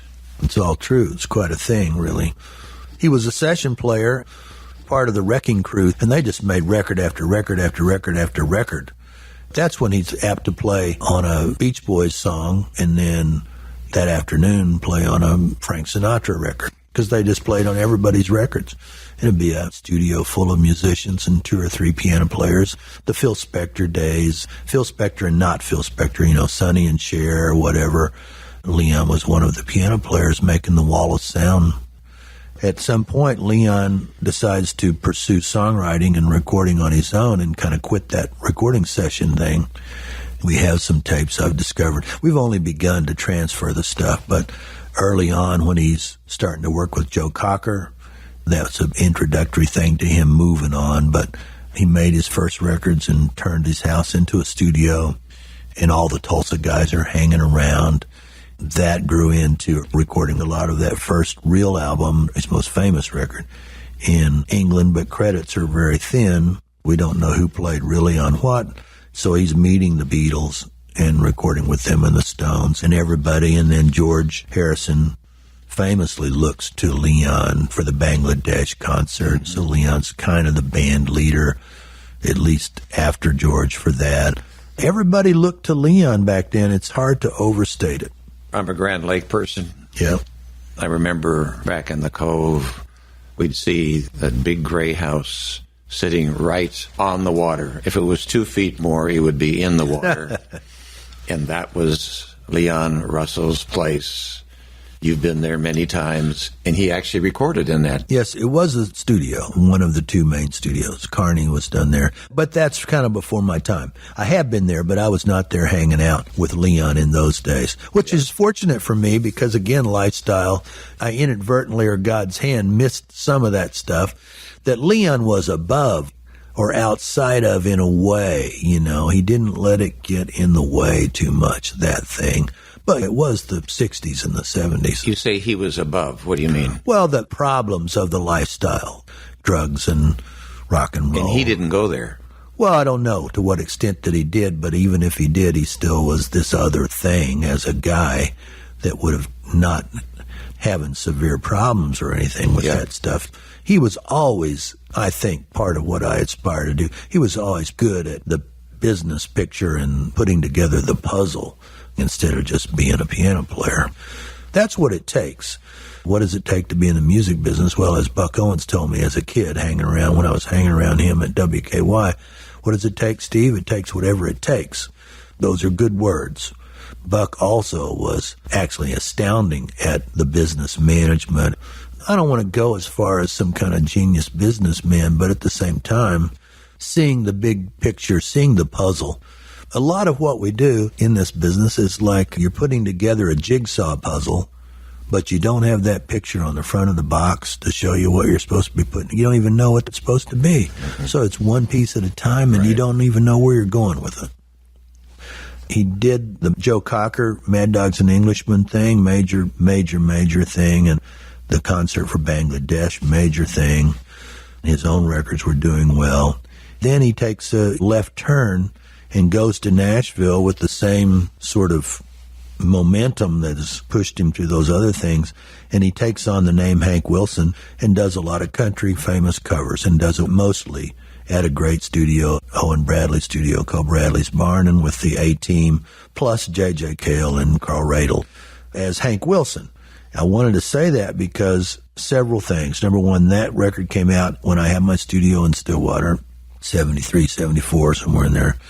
Kind of changed my life. A lot of people probably beat him up for making this country record. It's a great country record. Over the last year or two, I've been transferring the Hank Wilson stuff into the computer, listening to it and making mixes of some of it.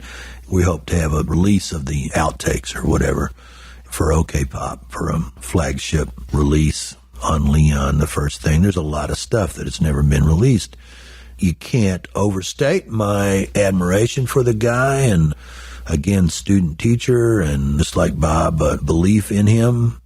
Then I listened to this Hank Wilson stuff with the A-Team players in Nashville. They were like the wrecking crew. They were the Nashville guys. They just played session after session and recorded 1 million songs. So here they are.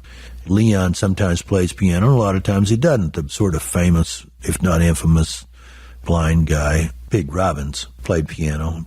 You know, after Floyd Kramer, Floyd took off and had his own career. Pig Robbins is still alive and still playing great and became the A-Team piano player. And he's on a lot of them, which is great because it's always great. And they're in the studio and it's all live. There's no overdubbing and there's no fixing. And Leon's young. He's probably 30 to 32. And he's just singing down these standards one after another. And it's just virtually flawless. And so for 40 years, as much as I admired the guy, I was just astounded because it's just song after song. Well, let's do this one. Here we go. It might be a ballad or it might be a funny song or Rolling in My Sweet Baby's Arms or Legend in My Own Time or whatever that song is, and just great. So that's the Hank Wilson thing, and he never turned loose of that. I wish that's what's bad, whether it's your parents or your teachers. I no longer can ask questions. Death, there's a finality, at least for us, left behind. Okay, well, what did you do then, you know? And I think part of the reason that Bob and Leon both let me hang around and Cale was I didn't bother him with fan questions. I stuck with working whatever we were doing. Looking at it now, he didn't seem to ever turn loose of that. I mean, I know that he loved that Hank Wilson deal and that persona, and being somebody else in a way, because there were masses of that with Willie Nelson famously. I'm transferring a lot of that stuff now, and some of it is goofy, but most of it is breathtaking. Near the end, then, he and Elton John did a tour. Elton and Leon met here. Do you know I think here. They went on tour. I saw him then in Tulsa at the BOK Event Center. Elton John had that same reverence that you seem to be talking about yourself. I think so. Elton came over here in 69, I think, and did his first real American tour. First, I'd say, when Leon came around, after we got his stuff, but even before that, every time he'd come through, Charlene and I'd pick him up at 11:30 at the bus, and we'd go eat. A famous Leon quote, "Well, we like to eat." We'd talk about whatever, and then after we'd brought back the stuff and we're trying to figure out what to do with it, Charlene was doing the research, but Elton John's at the top of the list because she rediscovers or discovers all this stuff from those early days when Elton goes to see Leon at the Troubadour, I think, one of the Hollywood clubs. And then they go on a tour. Elton is blown away, and Leon is blown away. I'm going to skip ahead now to 7 or 8 years ago, and we pick up Leon, and we're trying to figure out what to do with this stuff. So tribute record's a good one. Elton's at the top of the list. Fundraising for the Leon Russell Foundation, Elton's at the top of the list. And I don't know Elton. I still don't know how to get to Elton to ask him these things. So we're driving around, and Charlene's done this research, and we know Elton loved him. I say to Leon, "What about Elton John?" He says, "He waxed me." And I say, "What?" He said, "He waxed me." In Leon's mind, when they did that thing back then, and he'd see Elton's show, and Elton was Mr. Show Business, but Leon was dancing on the piano and stuff. But in Leon's mind, Elton sent him running to the house with his tail between his legs. He was blown away. Waxed me, that was a term for he showed me up. We're doing history here. I mean, let me tell you the straight part of this. We keep trying to find Elton for all these reasons. We enlist Hanson, the band. The Hanson brothers. Yeah, we're all part of the family here. They're really feeling the bop power, and they're going to be on the Letterman show, which we have done, and we knew that Paul was a big Leon fan, which he should be. So was Letterman. Leon had been on Letterman early on. We enlist Hanson. We don't know we're doing the OK Pop at all. We're just trying to see what to do with the Leon Russell Foundation or what to do with this stuff. And can't get to Elton. Bob's office, which was great to me, the guy that runs, I say Bob's office, it's Bob Dylan. So Jeff Rosen, post playing with Bob Dylan, they're very helpful. Well, I need this, and I got the Leon stuff, and Bob loves Leon, and Leon loves Bob, and everybody knows that. I need to get some film transferred, and we'll do this. He's very helpful. Well, I need to find Elton John. Well, I don't know how to do that. So I couldn't even get to him that way. So Hanson, they're going to be on Letterman, and they bring it up to Paul. Paul Schaefer. Yes. I don't think that gets us anywhere, but then Elton comes through town and plays the show earlier than you're talking about, and Hanson goes down to see Elton. They're famous. They're young, and they get backstage. When you're young, you have more nerve. They're talking to Elton, and they're talking to him about Leon. And, oh, yeah, I love Leon. It didn't go too far. Still, we haven't made the connection. We're just trying as hard as we can. Then a friend of ours, Dr. Greg Holt, he's an athletic surgeon kind of guy, great guy, and his partner, Bart Williams, at the time, in a fundraiser, buy dinner with Elton. There's 3 or 4 groups of people. They're going to go fly somewhere and have dinner with Elton. It's a fundraiser that Elton's doing, the way I remember it.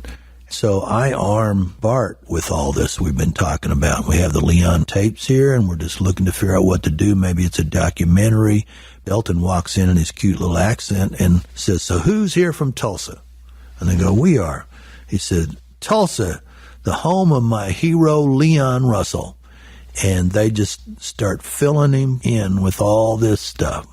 Elton's partner, David Furness, I think, makes note of this. He knows who Leon Russell is, but not like Elton did. But he sees the affection that Elton has, and it's expressed in a grand manner. Bart tells me later Now skip ahead to what was told during this period of time you're talking about when you saw them at BOK. Elton and David are on safari, as Elton tells the story, in South Africa. He's shaving, and he wants to listen to something, and he doesn't have an iPod, so he borrows David's. Well, David, the way I believe it happened, because of that dinner and Who's Leon, put a bunch of Leon stuff on his iPod. But the way Elton tells the story, I'm not picking on anybody here, but this is the truth from Charlene and Steve's point of view. And it isn't anything except a little bit of can't get no respect, Rodney Dangerfield. There's a little of that creeps in, but it isn't like we need any kind of gratification or thank you for it. But there's a little of that because the story then famously for the next 2 or 3 years just starts at they're on safari and he hears Leon in his earphones while he's shaving and he breaks down, starts crying and says, "Fine, Leon." I believe we finally got to Elton, but nobody knows that. David does and Bart does. And it makes no difference except that then a guy named Johnny Barbas, who's like a manager, but Elton's guy in America, one of them, and an old shelter guy, Johnny Barbas finds Leon. And you can see the Rock and Roll Hall of Fame induction. Leon liked myth building as much as anybody. I learned it from him. Rescued me from the bar ditch of life, I think is the way he puts it. But, Leon never stopped touring and traveling in his bus. That's what he liked the most. So Elton scoops him up. All those times, every time he came to town, we would eat with Leon. And sometimes if he's there for a night, we'd have dinner at our house and we'd get the old guys. I'd say guys, but the first one that comes to mind is Emily, sweet Emily Smith, and then Larry Bell and Gaylord, Mazeppa, and whoever, Jimmy Markham. We'd say, "You want to see this guy?" And he hadn't talked to those guys in forever. So we played matchmaker or rematch maker. The last time we did that for real, Leon was in town. We spent the day with him. We bought a gift for Elton. We ate, as he liked to do, 2 or 3 times in his favorite places. We ate at Whataburger, and we start off at Wild Fork, which is our deal. But somewhere during the day, we might work in Coney Island, and we might work in Whataburger, and we might work in whatever. Just Leon? Yeah, okay. Just Leon. This is normal Steve and Charlene and Leon day. Okay. We went to eat at Wild Fork, and we had Jared Campbell, another one of the English people, but ran restaurants and was a waiter. And as Leon said, there's $1 million accent. English folks have so many different accents, and he was beautiful speaking. And Emily, we had them both. I just got my first iPhone. There's a couple pictures just because I had my iPhone, and my son Elvis took some pictures. We went to buy some luggage for him. My daughter Angeline runs Ida Red, owns it now, but then ran it. So we went down there and picked out some Oklahoma stuff to give to Elton. We had a great day. Leon bought me a hat. I've just about worn it out, but I love it. An Indiana Jones kind of hat. I don't wear hats, but, I wear that one. Then he got on the plane to go have dinner with Elton in Vegas. And truthfully, in a way, that's the last we ever saw of him, because he hit the big time once again. And not picking on Leon. So the next 2 years or whatever are, for Leon's life, consumed with Elton John. They made the record together. They did the tour that you saw, and we were there. Elton loved him still, and would still. Somewhere in that time before they hooked up, really, there's a TV show with Elvis Costello as the host, but Elton John is the producer of it and the money probably. So he's the first guest. On that show, he starts talking about Leon and he cannot stop. That's the first piece of that puzzle. I called Leon and he just answered the phone with, "I have been on TV," meaning I've done this before. I know what you're calling about. Anyway, that's that. Was he kind of forgotten up until the time that Elton brought him back again? Were there forgotten days of Leon Russell? In some fashion, there were forgotten days. He never stopped. It wasn't like he never wrote any songs. He just wrote a lot of songs and recorded a lot of songs and played on the road, and the venues got smaller and smaller, I guess. But he never stopped playing, and the band was almost always great. That's what he saw to do. At our house in Tulsa, before we moved out here, the tractors had already happened. He looked at me across the table and said, "So, Steve, how is it you're not always on the road?" And it wasn't like how did you escape it, or anything. It was just like, that's what you do. He never stopped doing that. You know, when I would speak to the guys at OHS, as an example, and say to them, you know, it's a little eggshell walking, because I know Leon and what he thinks about looking back at the old Leon and all that stuff, preservation. He wants to keep moving forward.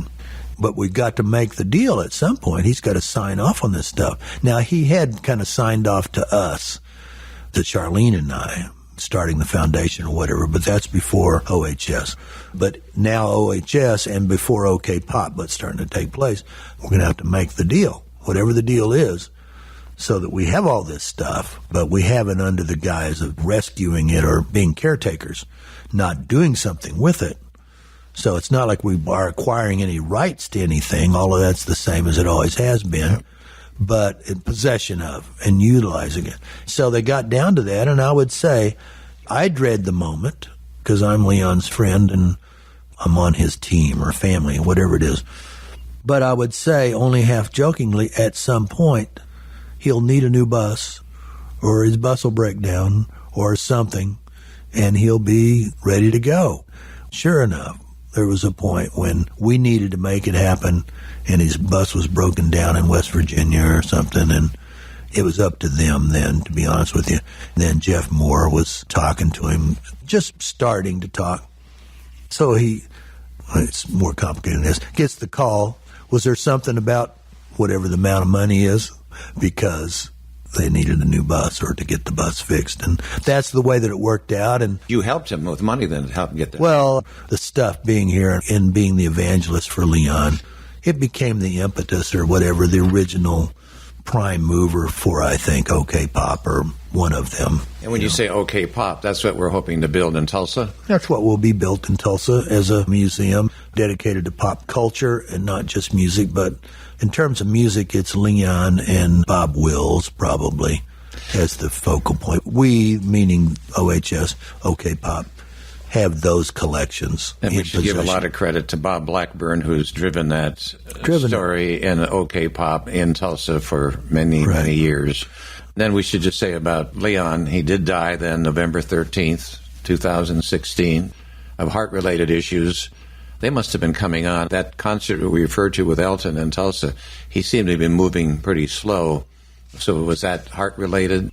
He had some heart problems, but he moved slow because of his birth defect when he was born. So people lay it as polio or something, but it really was some sort of birth defect. He had a leg that was... Yeah, his whole right side was not functional in the right way. He said to me, I spent my whole life just learning how to walk to keep from making a fool of myself. Now, he's overstating, but he's saying that this thing he had to overcome, just in simple terms, just walking around was not normal. Then playing, because his right hand was not what it should be, not what his left side of his body was. So he created a distinctive style that became his thing. Now, could he play the piano? Listen, I'm telling you, just 3 days ago, we're transferring tapes. Jared Gallagher is a guy, a new employee that I've known forever, a Tulsa guy that works with me out here to study what it is I do. I dreaded that because I work alone, you know, and it's been just fabulous. And he's supposed to come figure out what it is I do so that 5 years from now, if I'm retired or dead, somebody else can do it. A lot of moving targets here and pieces of the puzzle that just break all the time, and it's tricky. Got to clean the tape, whether it's mold or just stickiness. You got to take apart each reel of tape and clean it and bake it sometimes. But sometimes there's a gem. A lot of times there's gems. So a few days ago, we find a tape, and I don't have high hopes because it's from 81. That's a little bit later than my favorites, Hank Wilson stuff, 73, 74, whatever. So we put on this thing called demos, and we do not know what it is.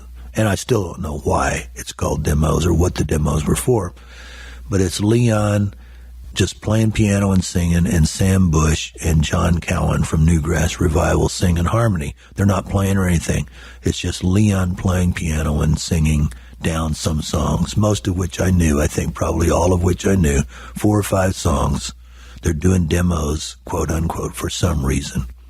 And Can he play the piano, boy? Can he play the piano? It's an acoustic piano, which I like. He's just playing these songs, and they're singing, and it's stunning. It's stunning.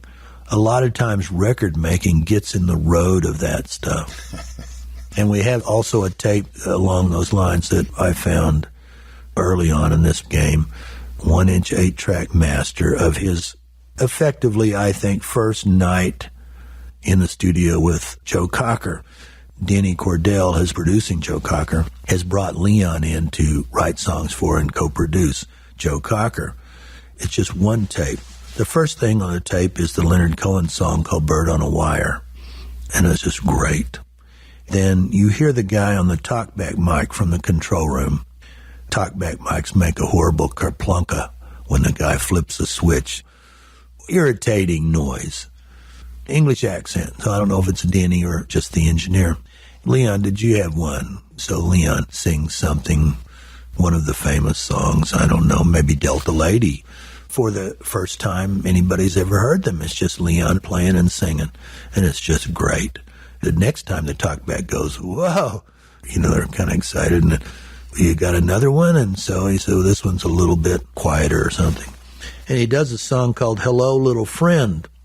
Hello, little friend, it's good to see you back again. He says stuff like, you're real special to me, and if that slips my mind, remind me. Well, that is Leon Russell, even back then. And it's my relationship with Leon Russell, because he already knows writing that song, that's the way that he is. This would be 69, 70. And then the talkback mic goes on, and then there's applause from the control. They're just like wiped out, And then he does Shootout on the Plantation. To be honest with you, John, I do not know why we went down this road.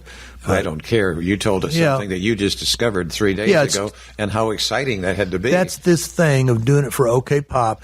We're all destined for OK Pop, and I try to share in such a way that they get the tedium. Is that a word? Mm-hmm. Get the fact that it's tedious. So from that standpoint, it's not so much fun, but at the same time, it's at least equally balanced by hearing stuff that hasn't been heard in 30, 40 years since it was put on the shelf.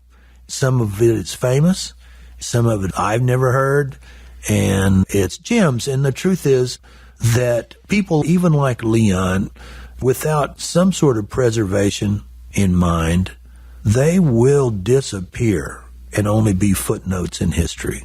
You asked a while ago, had he kind of quit or disappeared? Forgotten. Right? Forgotten. And he was, in a way, because if he was not, he'd still be selling out arenas, which he did, top grossing act in 72.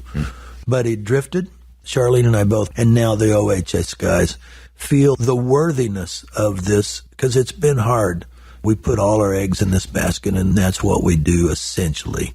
I'll move sideways, but along comes Dr. Bob Blackburn, and Jeff Moore, and a guy named Larry Odell. They're doing an exhibit at the Oklahoma History Center, which is fabulous up there. It's where I met you, one of those gatherings that they have every once in a while. We try to go up there and show our support. The History Center is a great place. They're doing this rock and roll exhibit back in 2008 or 9 or something. We share some machines and stuff to put in the exhibit, and that prompts a visit to the farm for the first time. They've been out here many times since then. Dr. Bob is totally invested in it now, as are Jeff and Larry, and they're the trio I look to. I sometimes say, I would say it to him too, you can whip me easily. Just say, well, I don't like that shirt you're wearing. No, it's a retreat. You can't do that to Dr. Blackburn.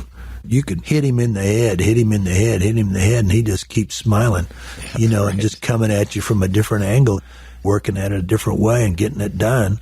And I just go home. Yeah, I've enjoyed his support for this project, by the way. We're fortunate that you were such a great musician, but to be an historian on top of it, it's a combination in one person to know the value of what needs to be kept. So you have played and are playing an enormous role in the state of Oklahoma. You have all of this going in that mind. I don't know if you're writing today or whatever, but you've been so creative and now you're preserving. We're really fortunate. I'm not ending this, but it is fortunate that's nice of you. that happened to you. Today's date, April 17th, 2018. And we're in your recording studio. Explain again where we are. Well, we're here at the Ripley Farm, which is about a mile from the original homestead, and this is building one of the studio where I mostly do digital transfers and archiving of Leon Russell masters, but it's a building filled with equipment. It's where I live my life, guitars and microphones and tape machines. We want to talk about the Tractors. I've heard of the Tractors. This is a band you put together, formed, I believe, in 1988. That's close enough. The name, why the Tractors? It really goes back in a couple of ways to Jim Halsey, the country music entrepreneur or whatever, impresario, that I worked for a while. He hired me first to build a studio. We were going to put it in the church studio, Leon Russell's old studio, but it had been sold. So I was just there looking for another building, and he decided to have me produce a record on Johnny Lee Wills, close to his heart, and of course mine too, because the very first things I remember in life are listening to both Bob and Johnny Lee Wills on 78s when I was 3 or 4 years old, little baby, and Hank Williams records. And so, that's great, and this is my roots, and I get to meet the Bob Wills guys. It was all just a wonderful experience. And I say that leading up to two things. They were all great in this band. The steel player's name is Gene Crownover. Gene, who had played with Bob and Johnny Lee and many others, I guess, over the years, was one of my favorite players. He played old-fashioned non-pedal steel guitar. It's like slide guitar, bottleneck blues guitar, really. But he was a master at it. And if he were here, I would still say it. He was slightly hard of hearing, so he played louder than he would have played. He set his amp a little louder, and he punched it. So it was very rock and roll to me. I mean, it was just great. I fell in love with him and his playing, and all of those guys, Joe Hawley and Johnny Lee especially. But anyway, that stuck in my mind. And I thought, someday I'm going to do a band. Now, that would have been 77, I believe. We had moved back from California to Oklahoma in 76, 77, somewhere in there. I went to work for Halsey and continued through those years, and it stuck with me. Somehow I'd do a small kind of, I used to think of it as a small asleep at the wheel, but a kind of up-tempo rock and roll swing something or other, or shuffle I would call it, but swing, same thing. Went to California again to work with Leon and do all that stuff, played with Dylan, and I just kept this in the back of my head, and I would call Gene Crownover every once in a while. I'd say, I still want to do that band. How you doing? And we'd just chat. I'm doing great. That'd be fine. Great. Can't wait, says Gene. So that's one of the things that indirectly has to do with Halsey, because he hired me to make that record, is one of my great experiences, that Johnny Lee Wills record. And then went to California, and I did this and that, including the guitar business, but always writing songs and recording demos. Jim Halsey's son, Sherman, as he did every once in a while, came by our house, and I either played him some things that I had or gave him a cassette, and he came back. But he says, I don't know, sounds like the Tractors to me. And I got it from my standpoint, because it's Oklahoma music, but it conjures up a working man kind of deal and roots kind of thing. Sherman's gone now, and I never quizzed him as to why he said that. But that's where the name starts, is with Sherman Halsey. I think just ad-libbing it. Or perhaps not. I just don't know. So I had the name, I had the concept, and when we moved back the last time then, in, say, 86, 87, Gene had already died, and we bought the church studio and set up shop in there. I started making the demos that would become the Tractors. I have to say, we came back because my mom had cancer, and I just came back to be with family, not just to take care of her, but I knew this was going to happen over and over as we got older, and our kids were small, and we just decided we'd rather be in Oklahoma with the family. I had serious talks with myself about, okay, so here I am, what do I want to do? Should I just go back to school? I called TU and talked about going back to school and getting a master's or something. Then I thought, well, I should give the music business another shot, because I'd produced some records, I'd engineered some records, I'd worked building guitars. I'd been in the studio with Ry Cooder and those kind of guys in Hollywood. I'd done the Bob Dylan thing. But, I hadn't concentrated on writing songs and stuff. So I just thought, well, going back to something a professor told me at OSU, should write about what you know. And I would say, do I get in or out of the music business? This conversation I'm having with myself.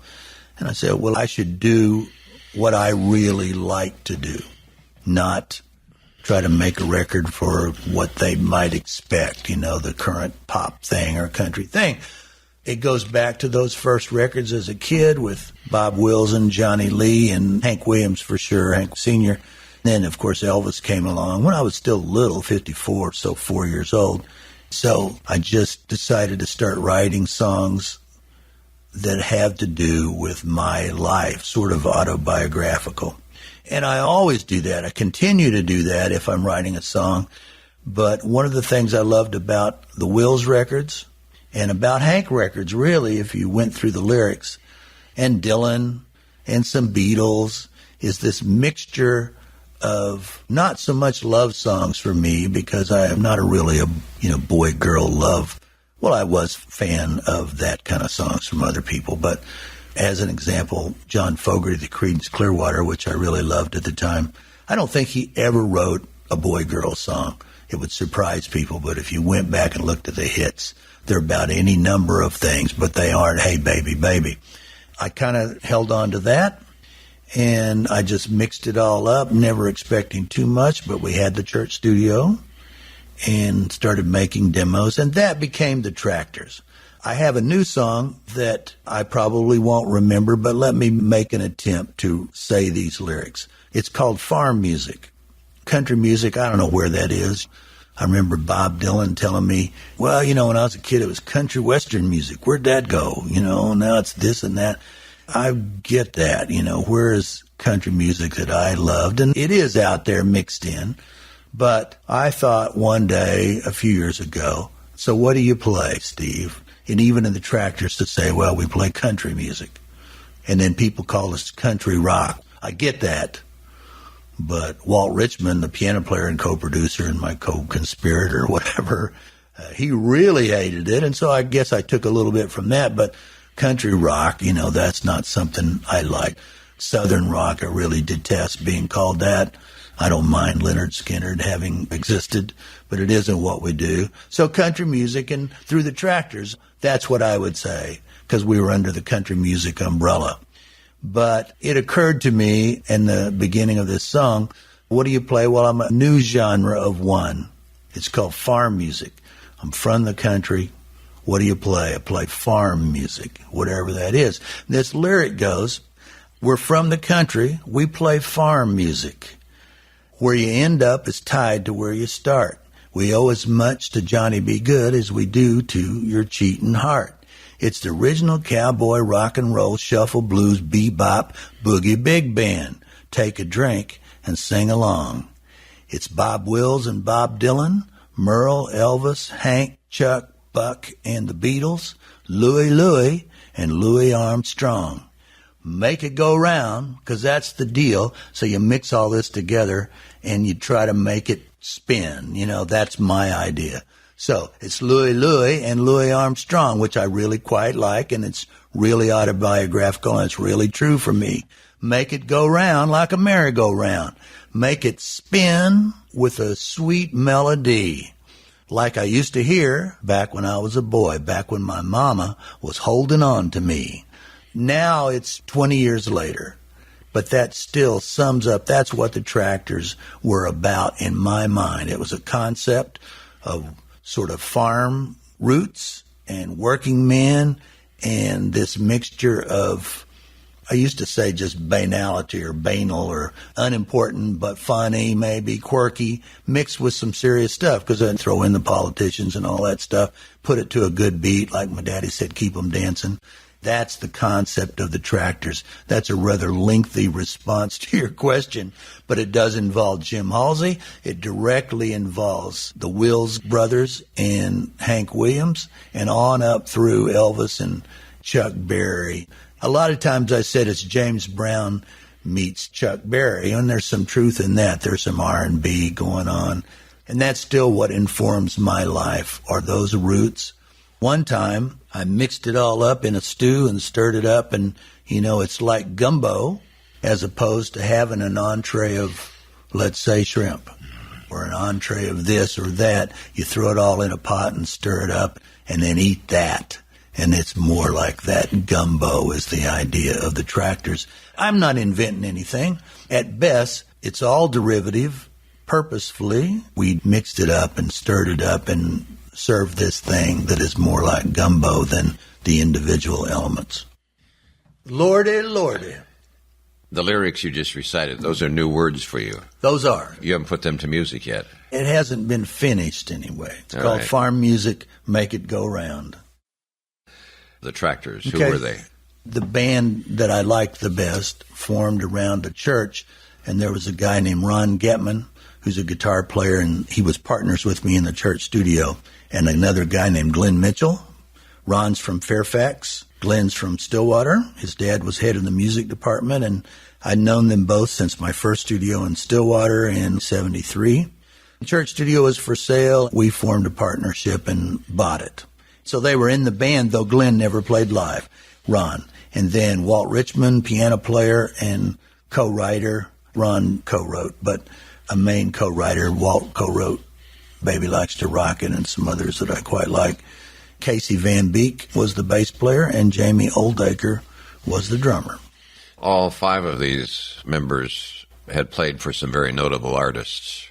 We had five counting me, Right. I guess.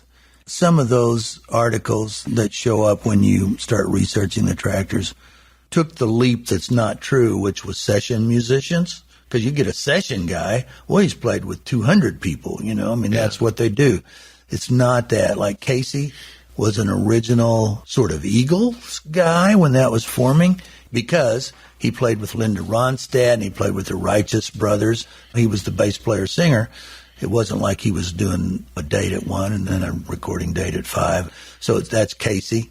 Oldacre, of course, played with Leon and everybody around the church in the beginning of the Leon days, but famously played with Clapton for like 14 years.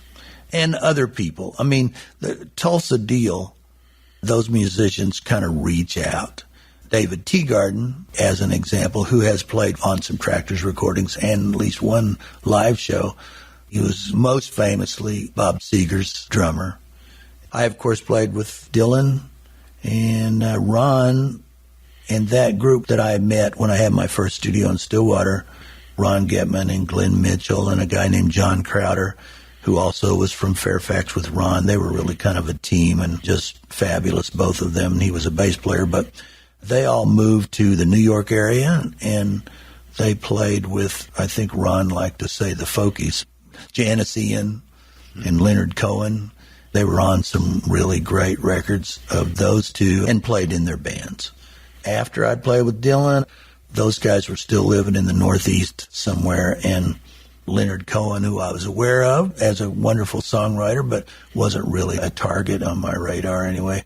He came through, and because Ron and John Crowder were playing in his band, Charlene and I went to see this show. Dylan was there, and it was great, but it was just astounding. Another Okie-influenced, one of the world's greatest bands that night in California somewhere at the Wiltern Theater, I think. Anyway, so yeah, they'd all done all that stuff. When I moved back to Tulsa, Ron decided to come back to Oklahoma too from wherever they were living by New York City. I don't think they were living in New York, but Pennsylvania maybe. They moved back. Ron and I and Glenn bought that studio and started doing this and that. Ron and I produced a Freddie Fender album that's really quite great from there and never came out. And then I was still on this deal of doing the Tractors records. And so it was just demos, just me knocking out songs. And then Tim Dubois from Grove is down in Nashville doing big-time stuff. Arista Records, which is Clive Davis's company, started the Nashville branch because country music, because of Garth, was exploding. He told me more than once that he wasn't that interested in the job, but Clive May Dubois, president of Arista Nashville. Legend would have it, I think it's true, legend in my own mind. I wrote him a letter. I had these little demos that I'd made. Arista Records originally was founded on the success of Barry Manilow. Clive Davis being one of the old guys of the record business that was still doing stuff. He's a little younger than the ancient guys like Ahmet Ertegun and those people, but he's still one of the main cats, you know. He's really a real guy. He had discovered Barry Manilow, or for whatever reason they had a partnership. Those Barry Manilow records were big, and Arista Records became big. So Barry Manilow, good or bad, blessing or curse, I don't know. I don't care. You know, it's not something that I would have been drawn to. You know, if you're drawn to Buck Owens, you wouldn't necessarily sit around and listen to Barry Manilow all the time, though I was always intrigued. But he also came up now and then in my life as an example of pop records that I don't care for. The joke being, I wrote this letter to Tim Dubois, says something like, Dear Tim, who I'd met in Stillwater, and that's another story, but I said, Dear Tim, as much as I've ragged on is really what I said in the vernacular. Barry Manilow, I'm sure that disqualifies me from any Arista consideration. But here are these songs I'm working on. This band's called The Tractors. And he just loved the whole deal, sent me a little money, and it took me a long time to get to the next time I sent him anything. But that's where it started, that funny letter to Tim that he probably still has, and there were many to follow. But that's the beginning of The Tractors. And then we fought and argued about everything, and it was up and down, but we did really well. And I don't think anybody, including the record label, I mean, they projected 40,000 sales. I know that, 40,000 units. It's a corporation, you know. The marketing company had to turn in projections, and then the rest of their career based on how they do according to projections. Well, they turned in 40,000 as projected sales, and by the end of 3 months or 6 months, we had sold over 1 million records. It shocked everybody, including us. So that was the debut album, self-titled Tractors, and it produced the single Baby Likes to Rock It. That's right. And it became the fastest-selling debut album from a country group to go platinum. Pretty amazing. Yeah, amazed all of us. We'd never played, you know, just in the studio. Though everybody played, of course. I had people still saying, oh, yeah, I remember I used to see you guys in the clubs in Tulsa. Well, I have a bad memory, but that's impossible because we never played. And it was Ron that coined the phrase platinum before playing, because I remember we had started off as 35,000 records that first week, and Tim said, that's a pretty good start. If we hang in there, that'll be good. And then the next week was 80,000, and then it just went like that until 300,000, and we were on the CMA Awards show. That's the first time we'd really played, and we didn't really play. We just sang, but they used the track from the record, the instrumental part. I had to get up there, and we played like we played, and I looked down the front row, and Chet Atkins was sitting down there. It was sort of like, where am I? And then it just continued on rather rapidly. And platinum before playing, we would sell 1 million records before we ever played a gig. And as it turns out, we did. And then that song was rewritten as Santa Claus is coming in a boogie-woogie choo-choo train. And you sold a few of those as well. It seemed like a good idea at the time. But I think it was. Yeah, of course it was. Yeah, so our second album ended up being a Christmas album. We were just riding on the bus because at that point we were playing, going down the road every night. I had a little, very expensive but primitive Macintosh notebook kind of computer, and I started writing those words, and they came tumbling out, and it was pretty easy. I remember Getman really hated it, but it was easy because we just re-sang it to the same track, put it on a record, and it still does really well every Christmas. That's the thing about Christmas records. If you have a good Christmas record, it keeps coming back every year. You wrote Baby Likes to Rock It with Walt Richman. I did. What was the very first moment the light turned on about? Well, I don't know that there's a moment. I'll throw in this that I virtually never even think about, so I know I haven't told it too much. But my best friend from childhood was named Donnie Keesee, Keesee. We played in our first bands together, and we wrote songs, and we recorded together at 14 at Gene Sullivan's studio in Oklahoma City. And so he was my buddy our whole lives. He died about 6 months ago. He comes to my mind almost every day because we were best buddies. And I only mention him because those are the first songs I wrote, and they were really horrendous, you know. But he became an educated sort of feller and a preacher, got his doctorate, the doctor of ministry or something. But about this time, when I had the studio, he loved to draw parallels between the two of us. That's a childhood love kind of connection. So we're always talking, and I've got the studio, and I'm trying to write songs, and he's trying to be an educated whatever he's going to be. He's, I think, getting his master's at OSU. He's studying literature because he's a writer. Let's say his ultimate would be back then to write novels and stuff, which is way beyond me. All of that to say, he introduces me to a term called verisimilitude. I'd never heard it before. It may not be even exactly right, but the way I understood him to be telling me that day on the phone, and I think it's the way he understood it, he had just became aware of it from a class he was taking on literature. He's saying, instead of we went down the highway, make it real somehow. I went down Highway 51. It's just like a trick. It's a device to write with where you introduce a real thing to conjure up an image. You say, when is the first moment? I can tell you, I said, I'm going to give this a try.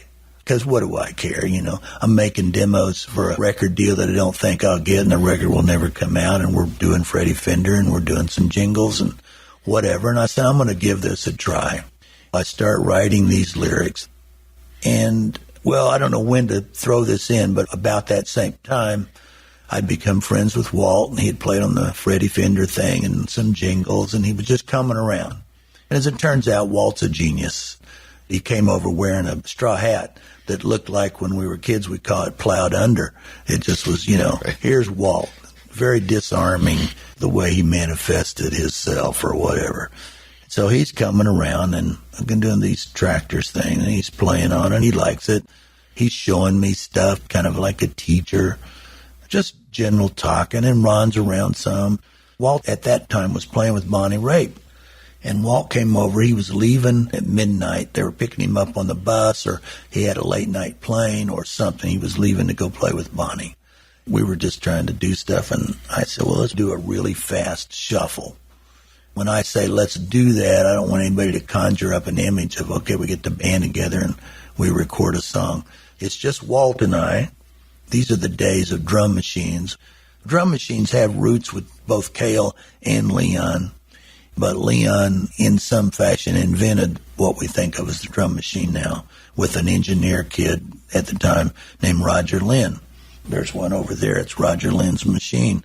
He heard Leon talk about it enough, he went away and built it. What I mean by a very fast shuffle is more like Freddie King's Hideaway or something. Shuffle, swing. Walt says, let's do one like this. The Tulsa thing, it's not like it's only Tulsa thing, but it's to play swing stuff against a straight beat.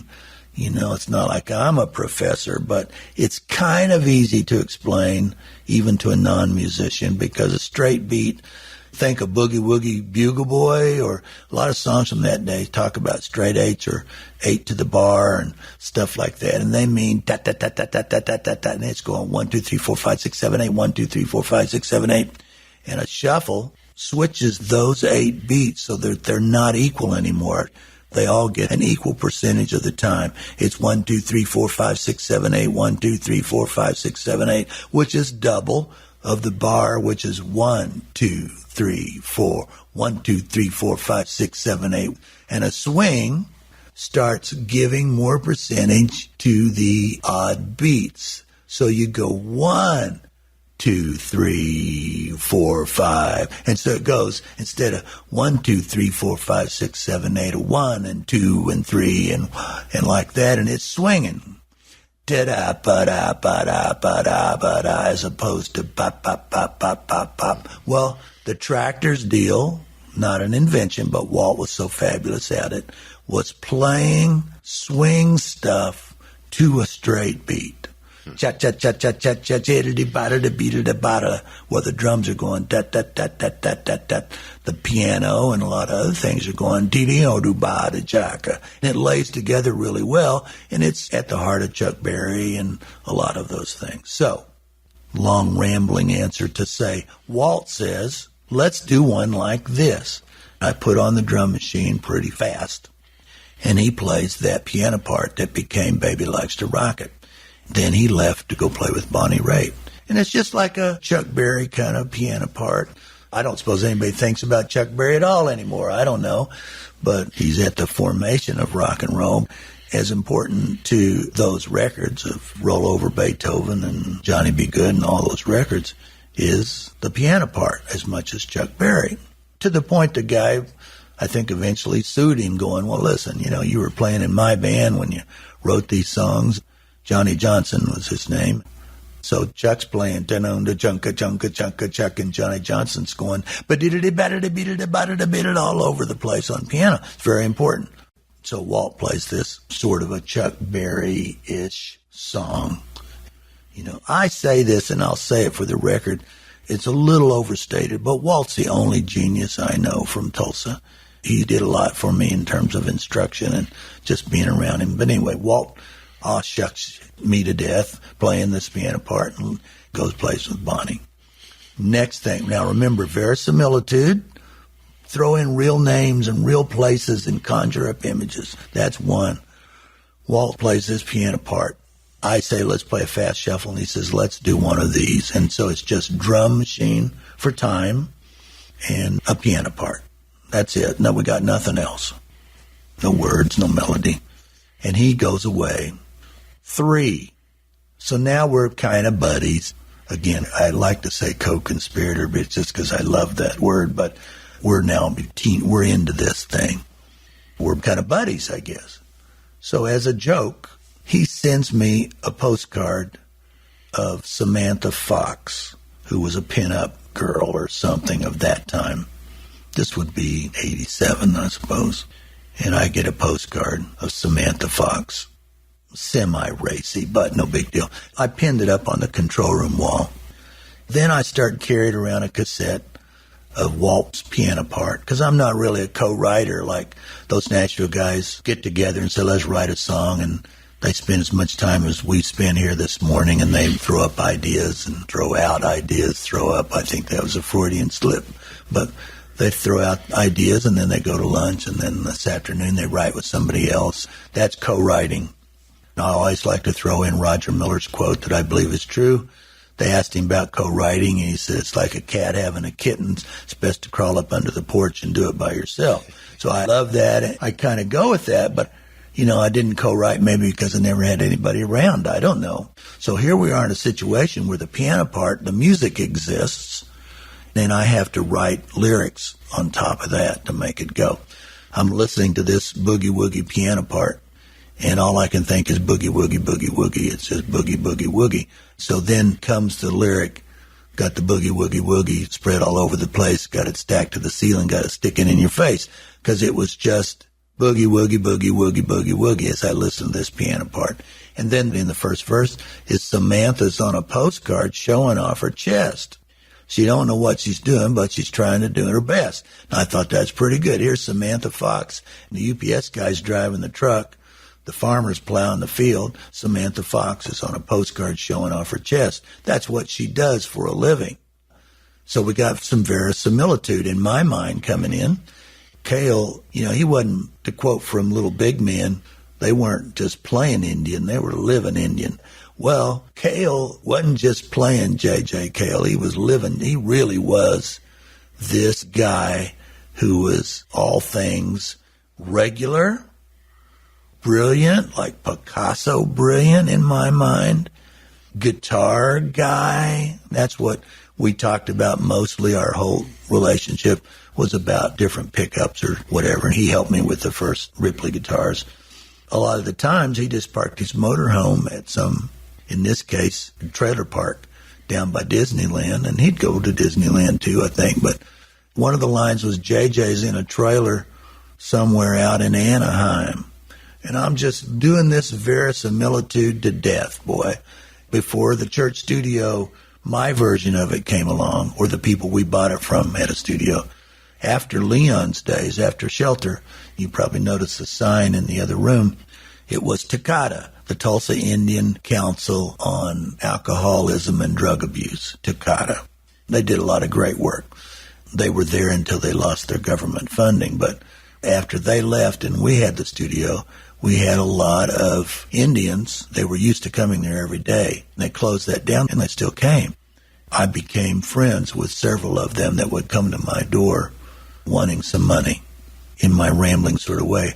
One of my favorite things about the church studio, making records or anything, is the first time I had a real conversation with one of these guys that used to come to Toccata through the door, 3 a.m. He's very drunk. He's saying, I want to talk to the preacher. And I'm saying, well, this is not a church. This is a recording studio. That went on for, I don't know how long, but at least a minute or two. I want to talk to the preacher. I want to talk to the preacher. And I'm saying, well, there's no preacher. I'm not a preacher. This is a recording studio. So, talk to Leon Russell, because he knows. He's jiving his own way. And I said, well, Leon's gone. So we have a discussion about a general confusion now, because he's in a haze, of the preacher and Leon Russell. And he gets that neither one of those guys are there. You know, I'm intrigued.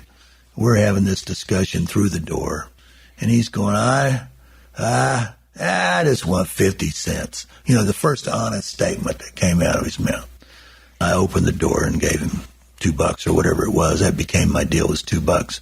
I became friends with a few of those guys.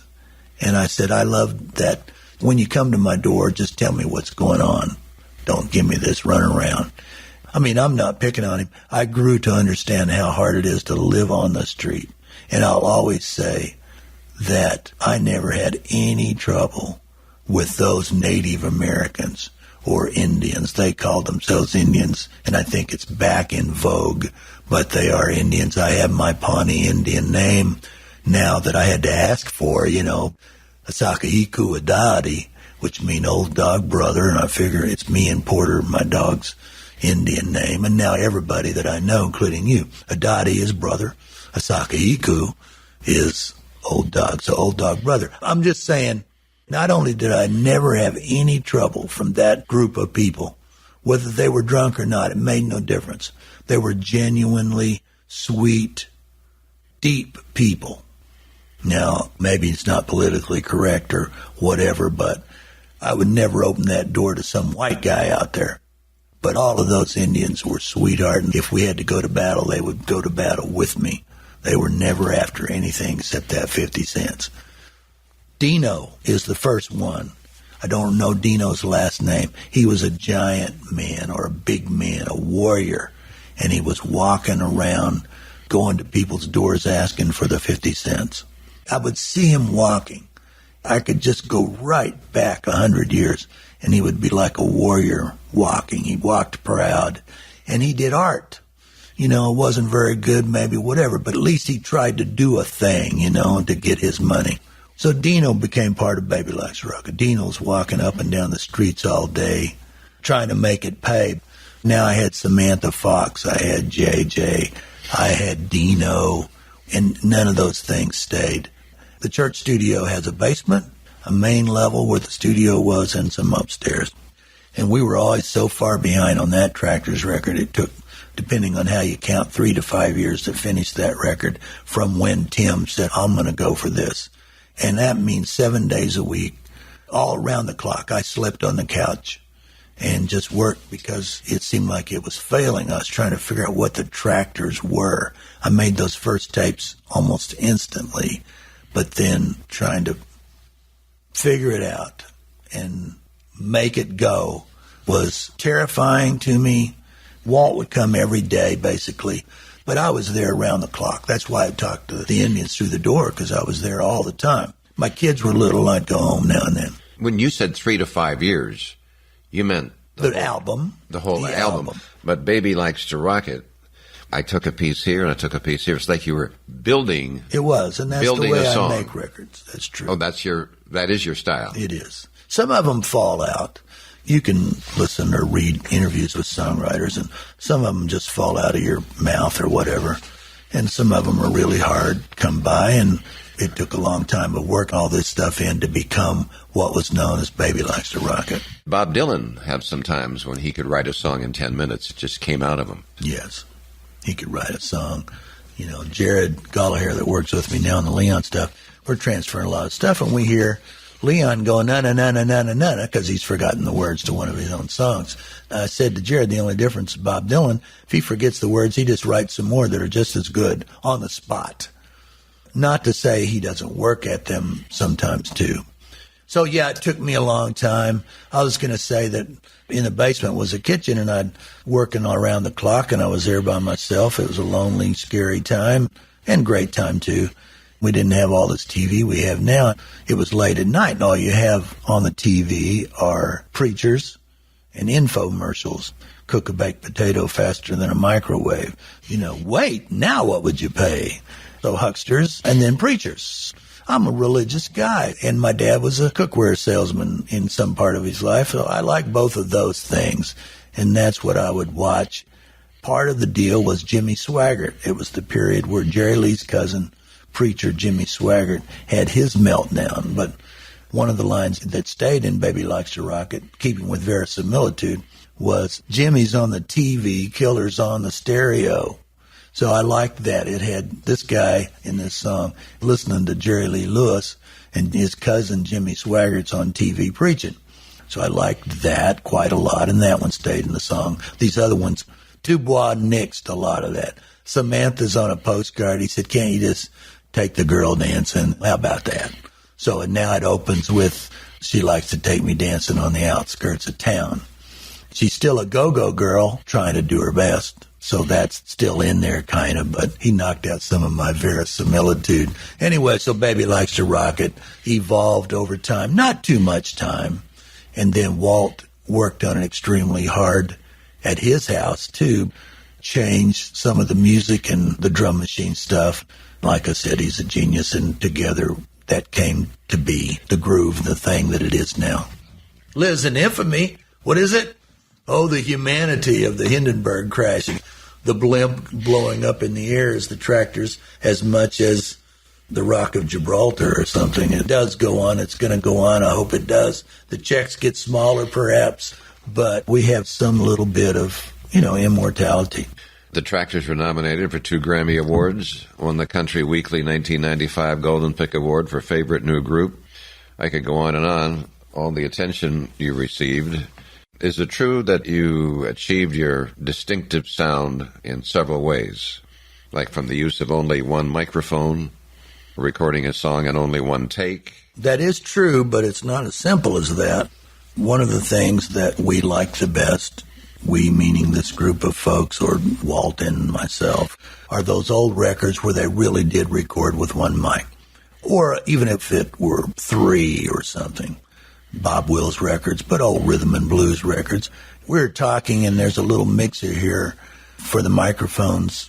I can see it's 4 channels, and then some other miscellaneous stuff, preamps and levels and EQ.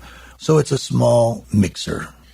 Well, that did not exist. I mean, there was no way to mix things electronically. So the mixing in the old days, and I learned this from Gene Sullivan, who had Oklahoman's first studio and was my first teacher, really, because he made hit records in the 40s.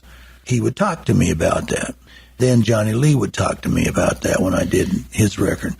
The way they mixed those records, mixer is an old term. You're mixing things together. But if the banjo is too loud, you put him further from the microphone. There's just a microphone, and the singer's going to sing into it, and they have to get a level on the singer. And then everything else has to fall into place, whether they literally put X's on the floor, which they did sometimes, or just move people around. This guy, Gene Sullivan, who played guitar wonderfully and had a Martin that I still yearn for. Gene's been gone a long time, but this pre-war Martin guitar, One thing about those instruments like Stradivarius or something, they are beyond reason loud. I mean, people are trying to figure out how to do that. Whether they were flukes or not, I do not know. But Gene's guitar is just a small Martin that's really loud. He was a harmony singer with a guy named Wiley Walker. Wiley and Gene was the name of the act. Gene would sing harmony and play the guitar, and Wiley was a fiddle player. It was like a duo almost, but like a little tiny Bob Wills.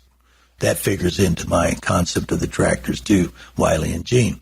Funny songs, serious songs. He wrote a song called When My Blue Moon Turns to Gold Again that became a standard cut by people like Elvis. Gene would tell me about those old days. They made all their records. Imagine the microphone and Gene singing close enough to the microphone to make a blend with Wiley Walker, who was singing the lead, and Gene singing the harmony on this one microphone. But Gene had to play with his neck turned to the right to sing into the microphone, but his guitar was turned to the left because it was too loud for the vocals. He had to point it away, and that's the way they overcame it. So a mixer is that thing now where we have of taking multiple mics and mixing them together. The records that we loved were these one mic records. Again, it might have been 2 or 3, but the fact is the room, the air, the whatever did the sound part. So how do you do that with a rock and roll band? Well, it's impossible. It's virtually impossible. People say we did it old school and we're all there at once playing. I can dig that. There's something about being all together and playing. That's part of the thing. But I sacrificed that for this idea. Because when you do that, well, the drums are so loud on the vocal mics. And Johnny Lee would say, he played banjo on the early Bob Wills records, they had to put him in another room because the banjo cut through so much that they couldn't get him far enough away. And it's not a banjo joke. It's just the truth of it. Also, if you have 2 guys or 5 guys there, it's hard to just go, okay, here's a song. It's in D. Here we go. 1, 2, 3, 4, play. When nobody knows the song, nobody's ever heard the song, nothing. So that's an impossibility of some kind. You get in a studio with a band, and everybody's there to do this old-fashioned thing of playing all at once. Number one, you get a mix through the mixer, which now is as wide as this room, with a guy that's hopefully great doing the engineering, getting a sound on the snare drum and all of that stuff. And then you can't hear each other in the studio, so you have to wear headphones. The guy has to create individual mixes for the players. That's laborious. By the time the musicians learn the song enough to play, well, you have spent hours or quite a bit of time. The idea of it being fresh in a first take is gone away, and it's not going to come back. So here's what the Tractors records are, and the way I still make records now. Somebody has to go first. Somebody has to frame it out. What is this song? Like Walt saying, let's do this one. Well, he didn't know what he was going to play. We just picked a tempo, started the drum machine, and then he winged it. Well, I'm telling you, he didn't know what the song was going to be. We just had a form. We kind of picked a key, or I think he just winged that, and he just played the piano. I might have chopped that a little bit, but that essentially became the piano part. So it wasn't just a first take of some song you've rehearsed for a week at the rehearsal studio. This was the first time the song has ever been conceived of, and he is playing the part that is going to be on the record. That happened more than once, but when I did most of the songs, I'd have the idea of the song. I would turn on the microphone and, again, the drum machine for time, if nothing else, so I'm playing in time. I would start singing and playing my acoustic guitar and frame out the song. Even that is a first take, meaning first take in the universe, not like I practiced and practiced. Now I'm recording. No, I'm recording. I'm by myself. And then you just build it up from there. So in comes Ron to play some guitar. And I then can say, this song is in F. It's a shuffle, or it's not. Let's have a go at it. He has never heard the song at all. And you start recording.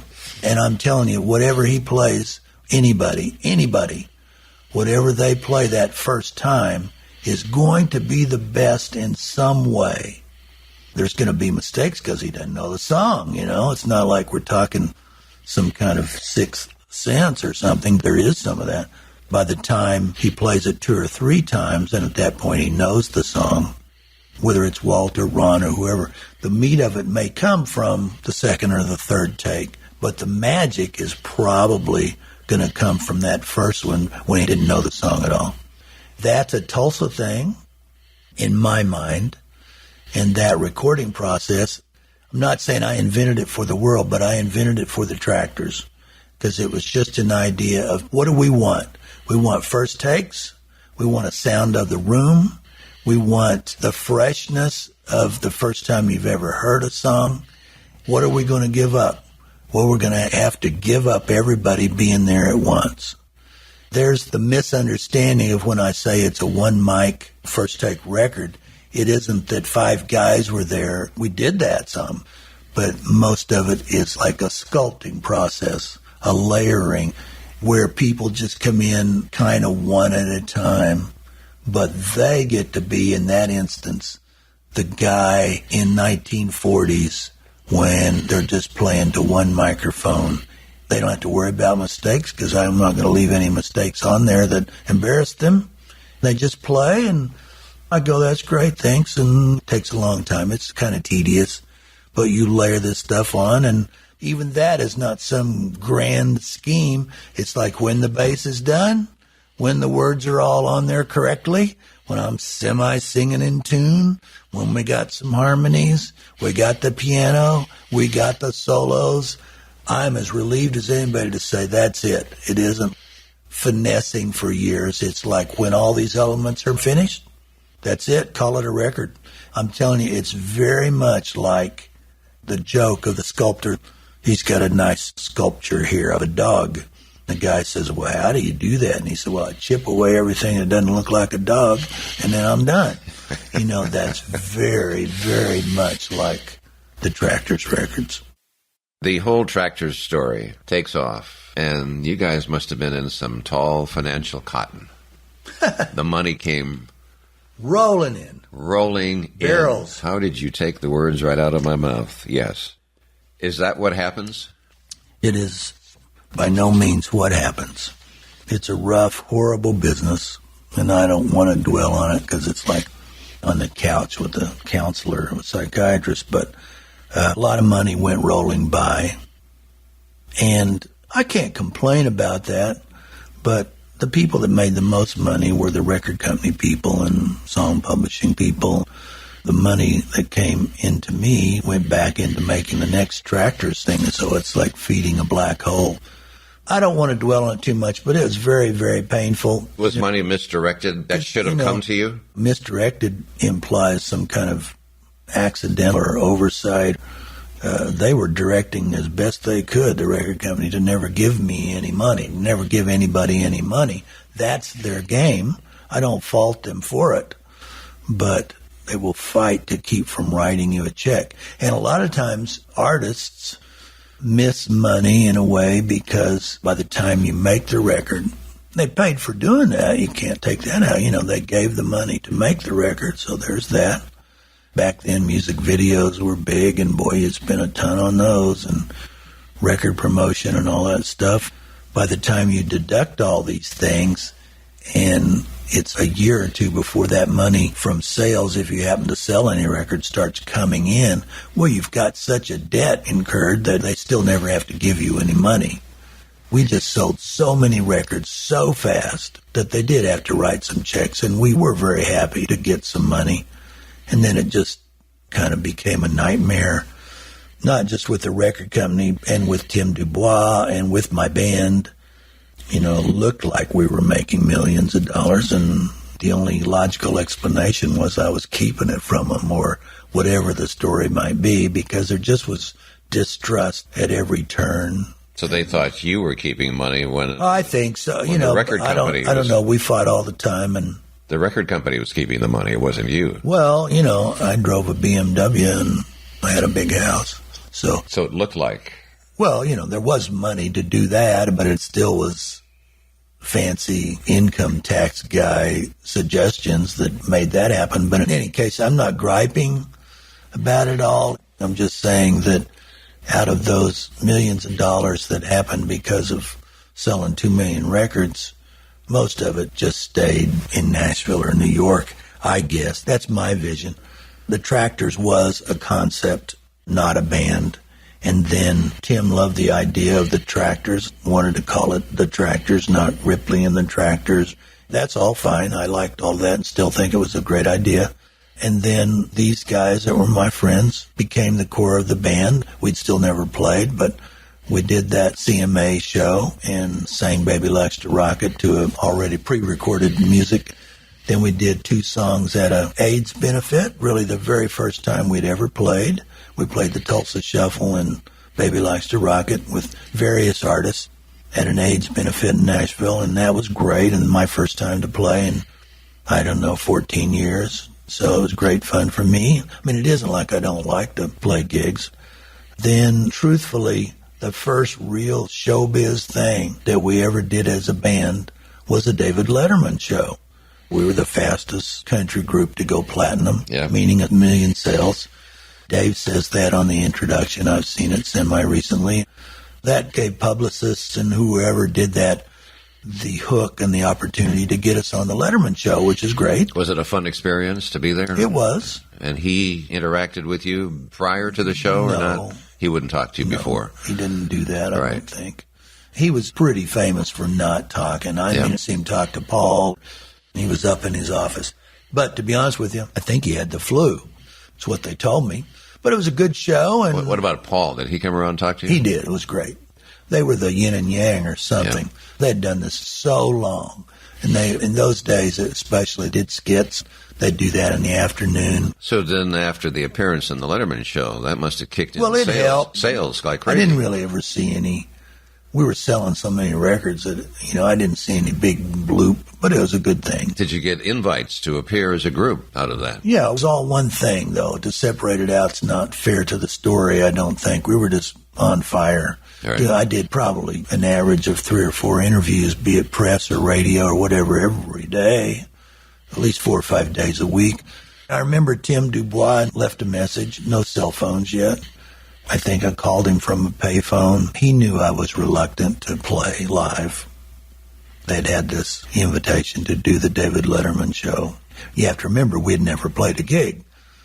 And I'm reluctant to do that. Maybe more so in his mind. I had created that myth of myself more than it really was. But I remember him saying, "Come on, Steve, get some balls and do this show." Something like that, be a man. You got to do this when this is too big not to do. The core group started to solidify because of the things that we did. Everybody always plays on everybody's recordings around town, and everybody's hoping to get a break or get a song cut or something. And so the Tractors actually, to all of our astonishment from everybody, kind of took off. So here we go. We got a career. We're on the David Letterman show, by God. Now I've got a manager and I've got a business manager, I meaning the Tractors, but really me, and I've got booking agents and a personal manager. The crews around me were stacking up faster than I could count. And we get the offer of 35 shows with Brooks and Dunn.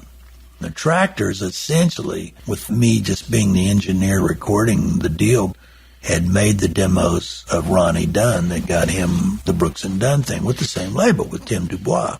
I always liked that thing of same musician, same studio that made Ronnie Dunn's Boot, Scoot, and Boogie and a couple of his songs that later became Brooks and Dunn hits, made at the church. Tim told Ronnie, "You have to move to Nashville to do this."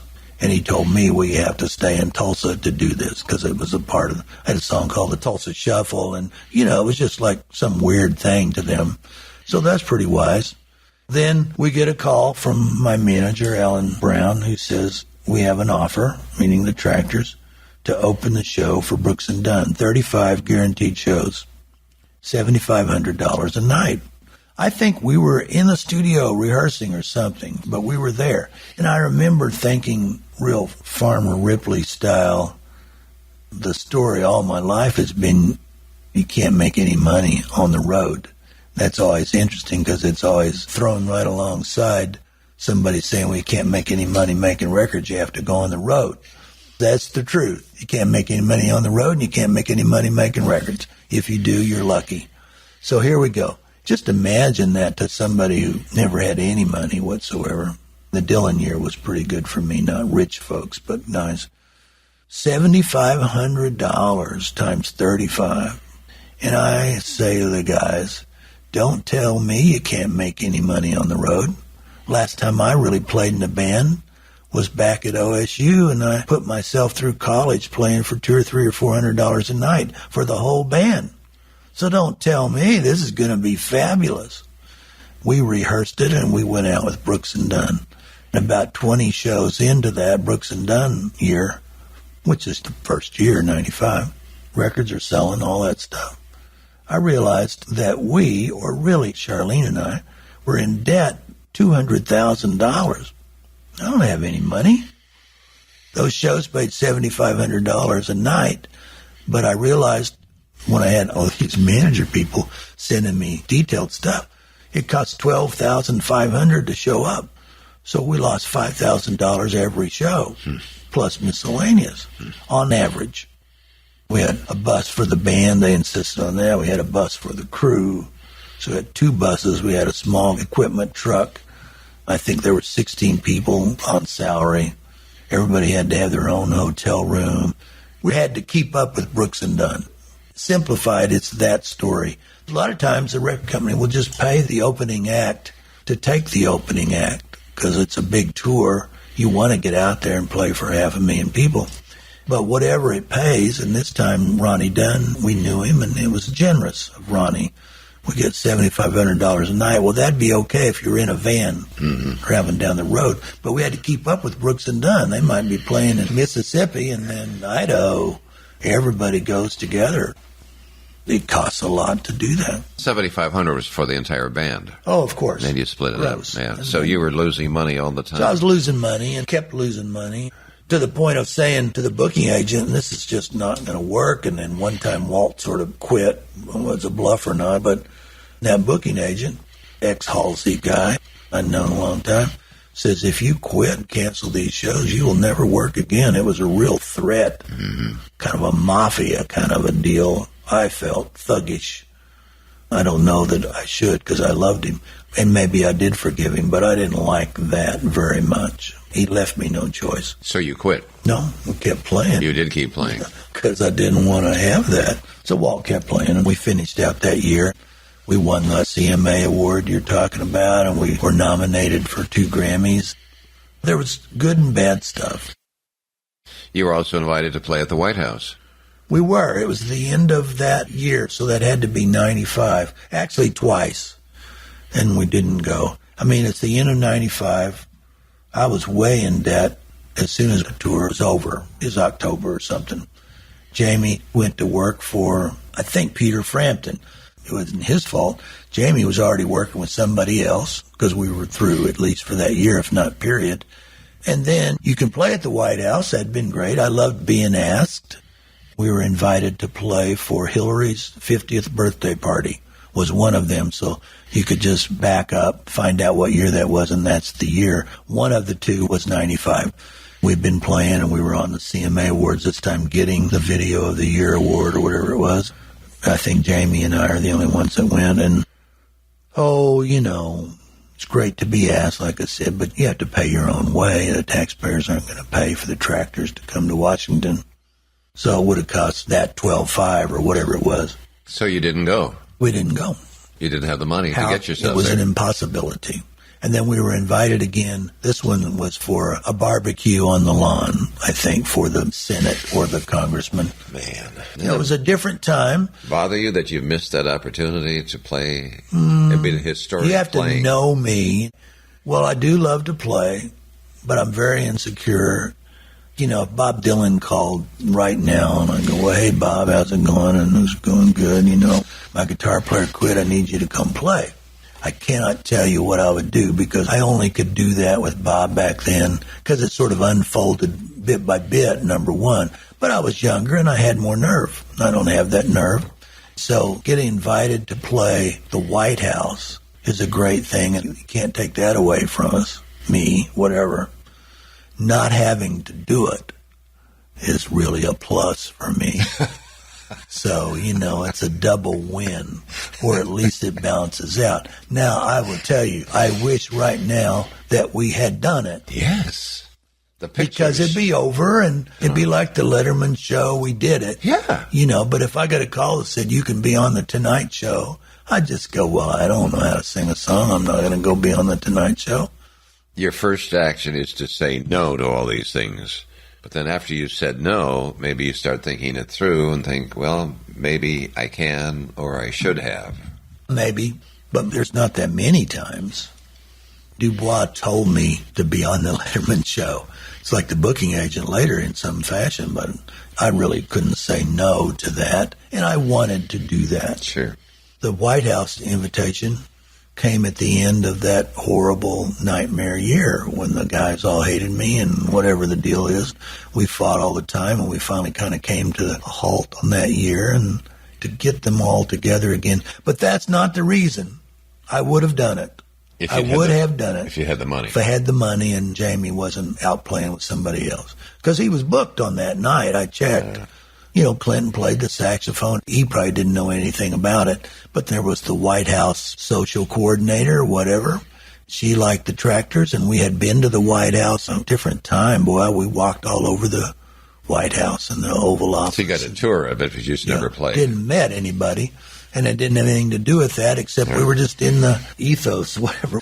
This person knew about us, and so we didn't do the first one. So they invited us again, and we didn't do that. By that time, I just don't think it was realistically a possibility. But there was always a lack of funds. Let's talk a little bit more about Bob Dylan. Robert Allen Zimmerman, born in Duluth, Minnesota, grew up in Hibbing, Minnesota. What year was it that you played with him? Mainly 1981. I suppose like anybody else, he could be talkative, he could be up, he could be down. He was pretty stable the years that I was around him, and maybe the mystique factor was down a little bit because it was the gospel period. He was disarming, and if he were here right now, it'd be like a regular guy talking, There was some of that, and sometimes he wouldn't, but mostly with me, he was a regular guy. So this mystique that he liked to project of him being reclusive. No, he's all of that. He is all of that. Yeah. He's just like that other story. He ain't playing Bob Dylan. He's Bob Dylan. And I don't know what that's about. The blind man filling the elephant reference. It's old fable or something, whatever you call that. There's 5 blind men. They don't know what an elephant is, and so they're going to show them an elephant. And one guy's feeling the side of the elephant. He's going, an elephant is like a wall. It's big, kind of a hard wall. And one guy's got the trunk, and he said, well, an elephant, it's like a hose, like a fire hose. That's what an elephant is. That story is so great because that's the way we live our lives. We're just blind men filling a part of the elephant. Getting the whole picture is really hard. Right. And so I just saw part of the elephant. I know the Bob Dylan I know, and it was a great period to know him because everything was straight ahead.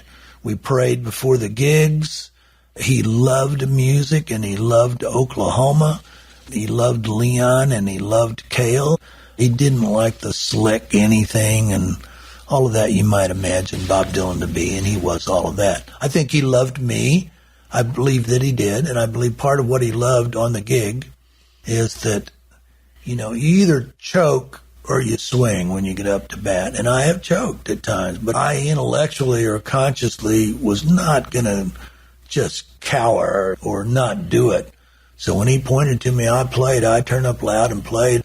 I'm not a great musician, and I think part of what he loved was I was apt to make a mistake at any time. It was not the regular. Now, Fred Tackett played in the band, session guy, played with 1 million people. He never made any mistakes. If you made a mistake, did Mr. Dylan get on you about it, or you laugh about it, or just ignore it? I don't even know that I did. I just know I stepped up and played with authority. You probably did make any. Well, I had to. They just released the gospel years. Every once in a while, the company puts out massive compilations. They call them bootlegs. There's a recording of every Bob Dylan appearance since he was a little kid. They're such fanatics. You can find them all. To fight that, they started making official compilations, entitling them bootlegs, and we're up to bootleg 10 or 12 or something by now. And whether they called it bootleg, I don't know, but that's what this is, and it's the gospel years. I was in one of those years. That's 79, 80, and 81. By the time I played, he was playing the old songs too, so it's a perfect time. He was straight ahead as a guy and as a band leader and as my friend. You said you prayed before every concert. Is that when he had been converted to Christianity? It was his gospel period, yeah. Doesn't he refute that later on, that he never was born again? No, I don't think so. You don't think he refuted it? I've never read that or heard that. Some friend of mine called me and said, well, I got a video I was going to send you. It's Bob Dylan made a deal with the devil. And I said, yeah, I know those are out there. But I don't want to see him. And he said, well, yeah, but they say, look, Bob Dylan disappeared for a while and came back and he had this superhuman power. And I said, well, it's just a bunch of crap and I don't want to hear it. Don't mention it to me again. But yeah, you can get on YouTube and follow some rabbit hole stuff of how Bob's a Satanist or something. It's just nonsense. He's just a regular guy. He absorbs stuff. He's always been religious, and there's been a religious nature to his songs since he started. Some of them, in a characteristically Bob Dylan way, are less transparent than those gospel years. But the way I would think about it, and I didn't know Keith Green, but there's a top of the heap of the Christian songwriters, not like Andre Crouch, but a hip to the jive kind of guy. Bob Dylan met Keith Green, and he started going to those Bible studies with Keith Green.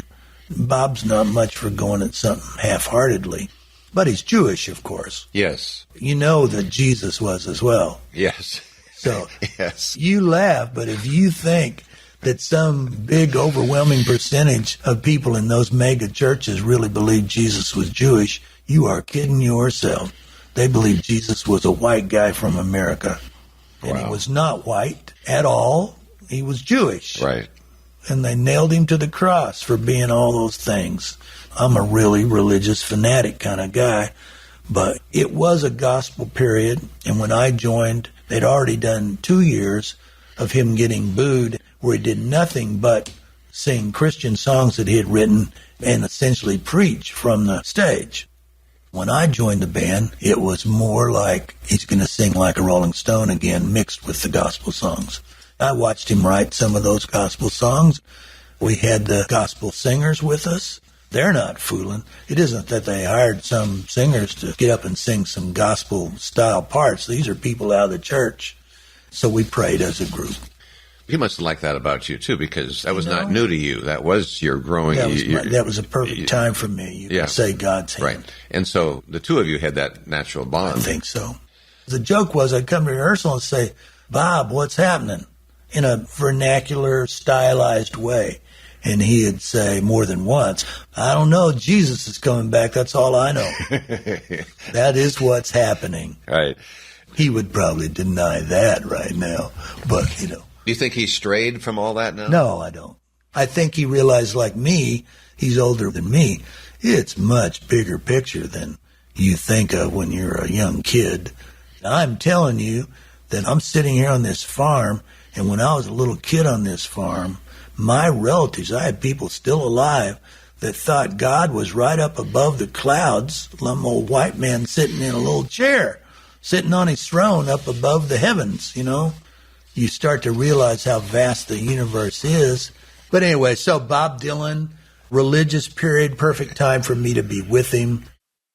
Did you see him composing any songs? I did. What stood out about his methods? Was there a routine that he did, or how did he do that? Just genius, just comes out of nowhere. He's sitting playing on the piano and singing, and he changes the words. I'll tell you this, because it's one of my favorite stories.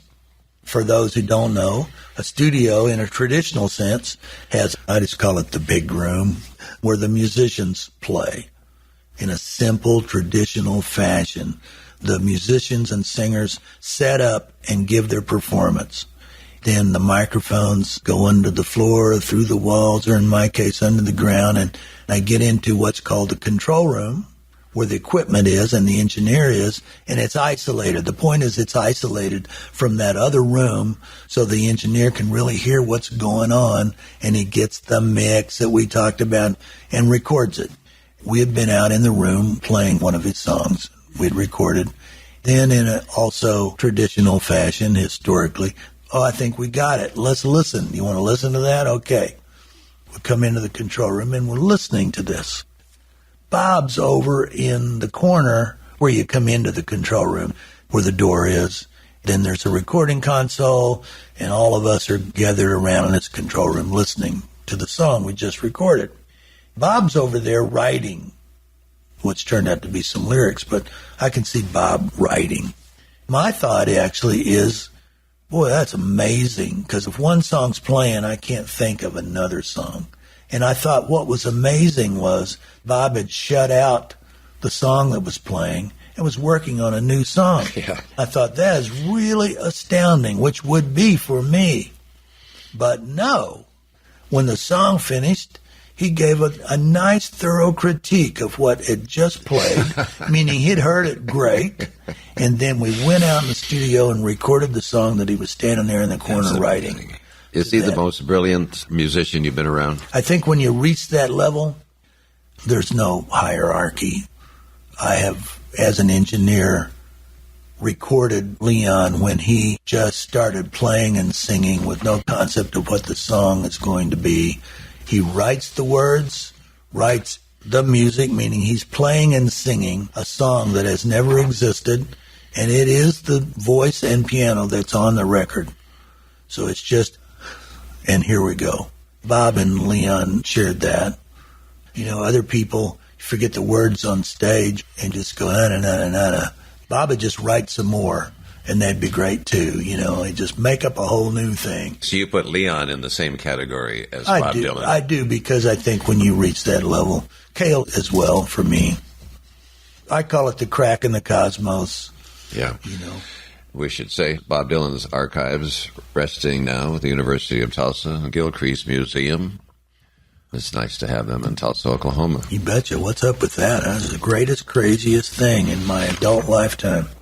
I was listening to Bob Dylan singing some of the standards. Yeah. And how his voice is so different, and he just slows down, sings some Sinatra songs.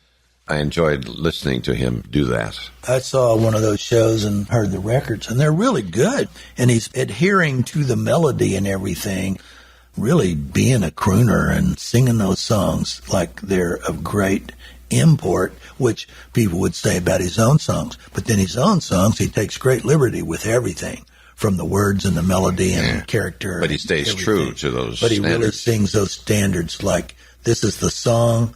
He told me one time about his own songs. He doesn't play here often, and he'd come through Oklahoma. We'd go to the show, and pretty much every time I'd get the message, Bob wants to talk, which is great. So I'd go back and talk to him for a little bit, and it'd be just one-on-one. You know, it's just like a gift, I'm telling you. When I'm no longer in the band, then I revert kind of to student and fandom, so to speak. But he says something that I've said before that seemed a little out of character for him after we go out as a family and blah, blah, blah. Sincere, but that kind of regular folk stuff. He says, well, we're just out here serving these songs, I think was the quote. And he means his own songs in that context. They are the thing. And what can I do now except try to do them justice? We're serving the songs. I think that really then can apply to his singing those standards. He has put them up and paying proper respect and wants people to understand how those go. And I think he would, in some odd thing that can't be described, downplay his own deal while recognize it. Famously on an interview on 60 Minutes or one of those guys says, I don't know how I did that. You try writing those songs. That seems like a little too much aw shucks right there, but there's some truth in that. You know, how did I do that? I don't know. You try doing that. He said this, Years ago, they said I was a prophet. I used to say, no, I'm not a prophet. They say, yes, you are. You're a prophet. I said, no, it's not me. They used to say, you sure are a prophet. They used to convince me I was a prophet. Now I come out and say, Jesus Christ is the answer. And they say, Bob Dylan's no prophet. They just can't handle it. It's pretty great. Yeah. Well, that's Bob Dylan being Bob Dylan, but I think there's real truth in that. And then John Lennon recorded a song, Serve Yourself, in response to Dylan's Gotta Serve Somebody. He was just being funny. John Lennon, they're all being funny. John Lennon, nothing else. He's a comedian, I refuse to take any negativity about the Beatles or Bob Dylan. I don't believe it. I always tell people, I remember when I was a teenager dating somebody, I can't remember anything about it except her mom was a John Bircher. Boy, a different time. But I'm reading this John Bircher pamphlet that just lays it out in a very convincing fashion that the Beatles are all communists. I know rock and rollers aren't communists, but you see the evidence. It's sort of like Bob Dylan sold his soul to the devil or something, and you see the evidence, and people can see it if they want to see it. But the fact is, those are not facts. Yeah. A Bob Dylan quote. Let me ask you one question. Is your money that good? Will it buy you forgiveness? Do you think that it could? I think you will find, when your death takes its toll, all the money you made will never buy back your soul. Bob Dylan. You find any fault with that? Not at all. No. I wasn't reading it to find fault. I thought it was good. No, I know you weren't. Right. Yeah, it's just great. He's rhyming up a storm and, all of that, songwriter-wise, Bob Dylan-wise, but he totally embraced it, and there are many of those gospel lyrics that are as good as can be. We won't go into it much more, but let's remember the Nobel Prize Committee announced that he would be awarded the Nobel Prize in Literature. That was October 13th in 2016. And there's all the stories about when he'd get it and when he accepted it. The point is, he rose to that level. Yeah. And he's still with us. It's not we're talking about George Bernard Shaw or anybody like that. Yeah. We're talking about a man who's still with us. Yeah, all the stuff that I've been lucky enough to do and be around, it's all an adventure to Charlene and I. We say the adventure continues, but it's been pretty much hard the whole time and broke almost all the time. But all these things that I've been lucky enough to do, in the Tractors too, it all pales looking back in comparison to, I was really in Bob Dylan's band. Shoot. I just think it's just flashing in my mind. Just a few days ago, and I didn't even look at it, but I saw a promotion for something or just randomly came through the YouTube stream. Jerry Garcia, I'm not really a Grateful Dead fan. I am a fan, but it wasn't like I was dedicated. I'm not a deadhead. But I watched it go by, and Jerry Garcia's laughing about how much success they've had and whatever, and he just said, and I met Bob Dylan. And he just laughs with pure joy because they made a lot of history and they changed lives and they changed the world. But really, when it gets down to it, I knew Bob Dylan. Are you kidding me? I can't even believe it now. Yeah, and he still likes you. As far as you know. I'm sure he does. I don't know. I think he'd give him a big hug if he happened to wander through. Just unfortunately getting so late in life that one of us is going to be gone, at least one of us, before too long. And I'm glad to have had it. Because of Bob Dylan, you dined with some of the members of the Beatles. Well, it's a good story. I don't mind going down that path, but it isn't like I knew the Beatles, but I did a couple of evenings. We played 6 shows at a big place in London called Earl's Court.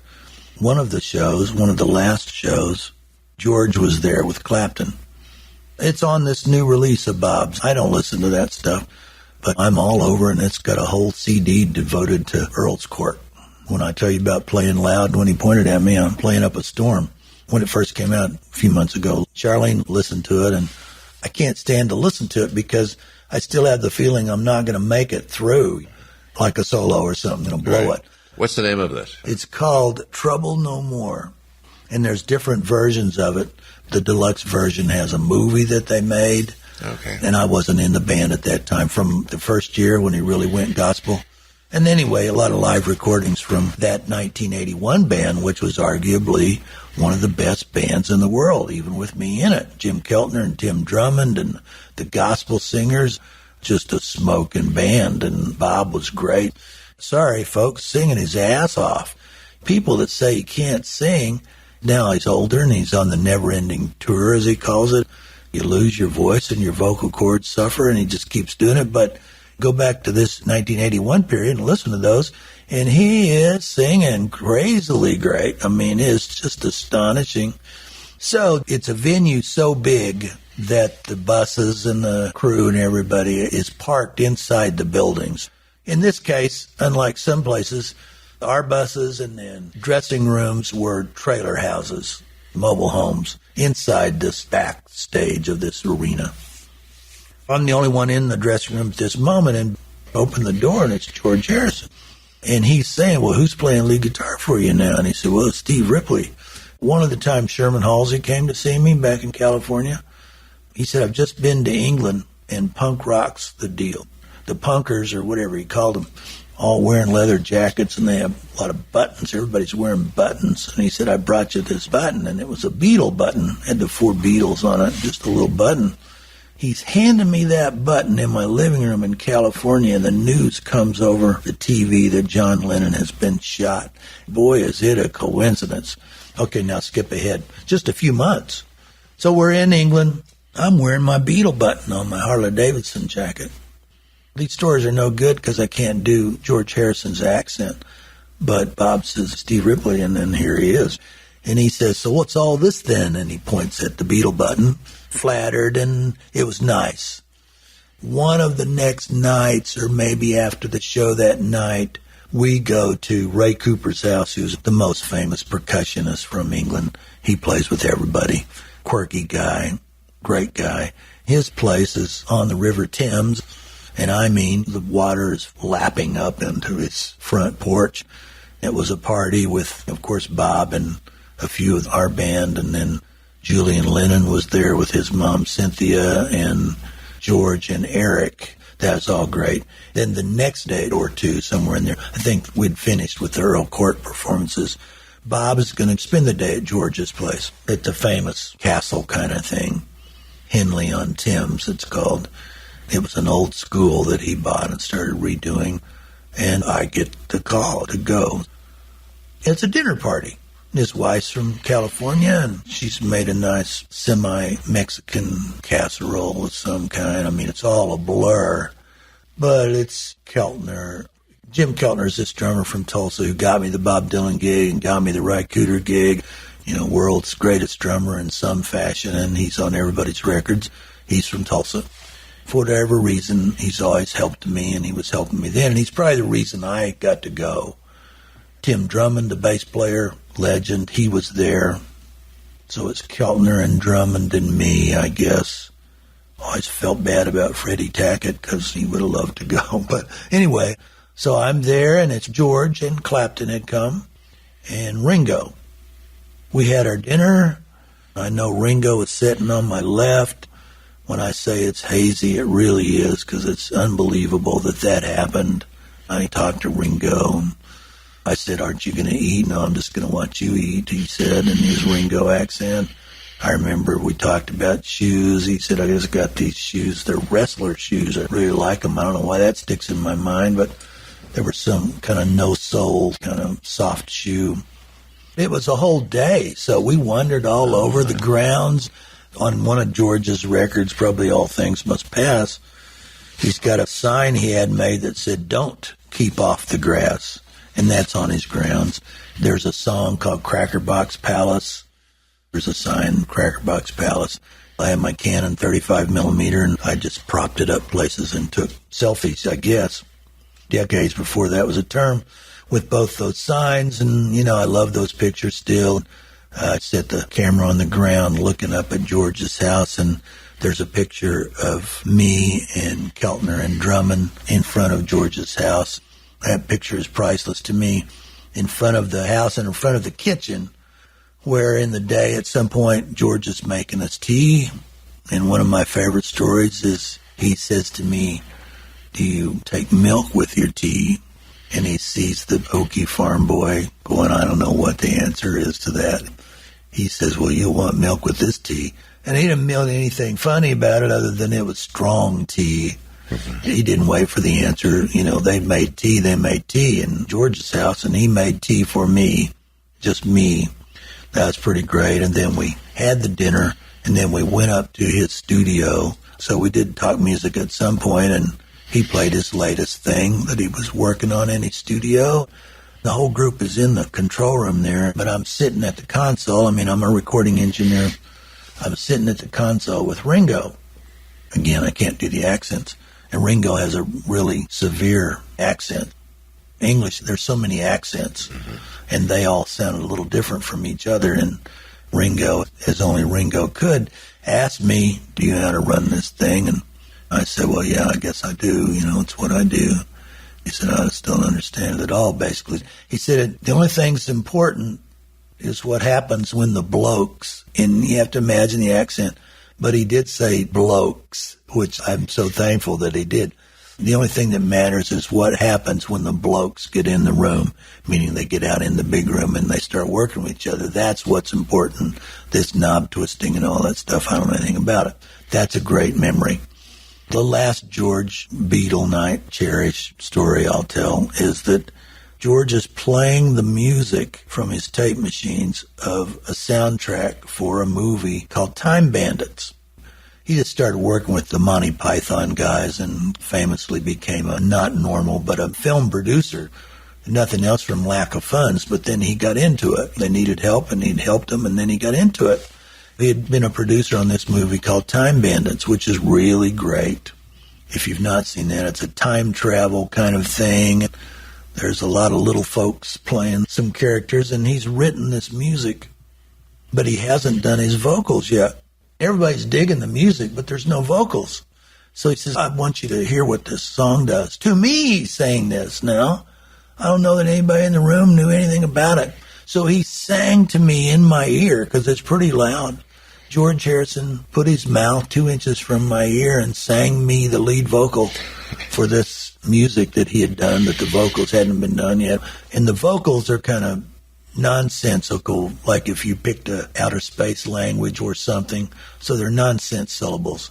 Or whatever it is. It don't mean anything, but it's sung with conviction. In some fashion, it doesn't get any better than that. For a farm boy, you know, I was a long ways from home then.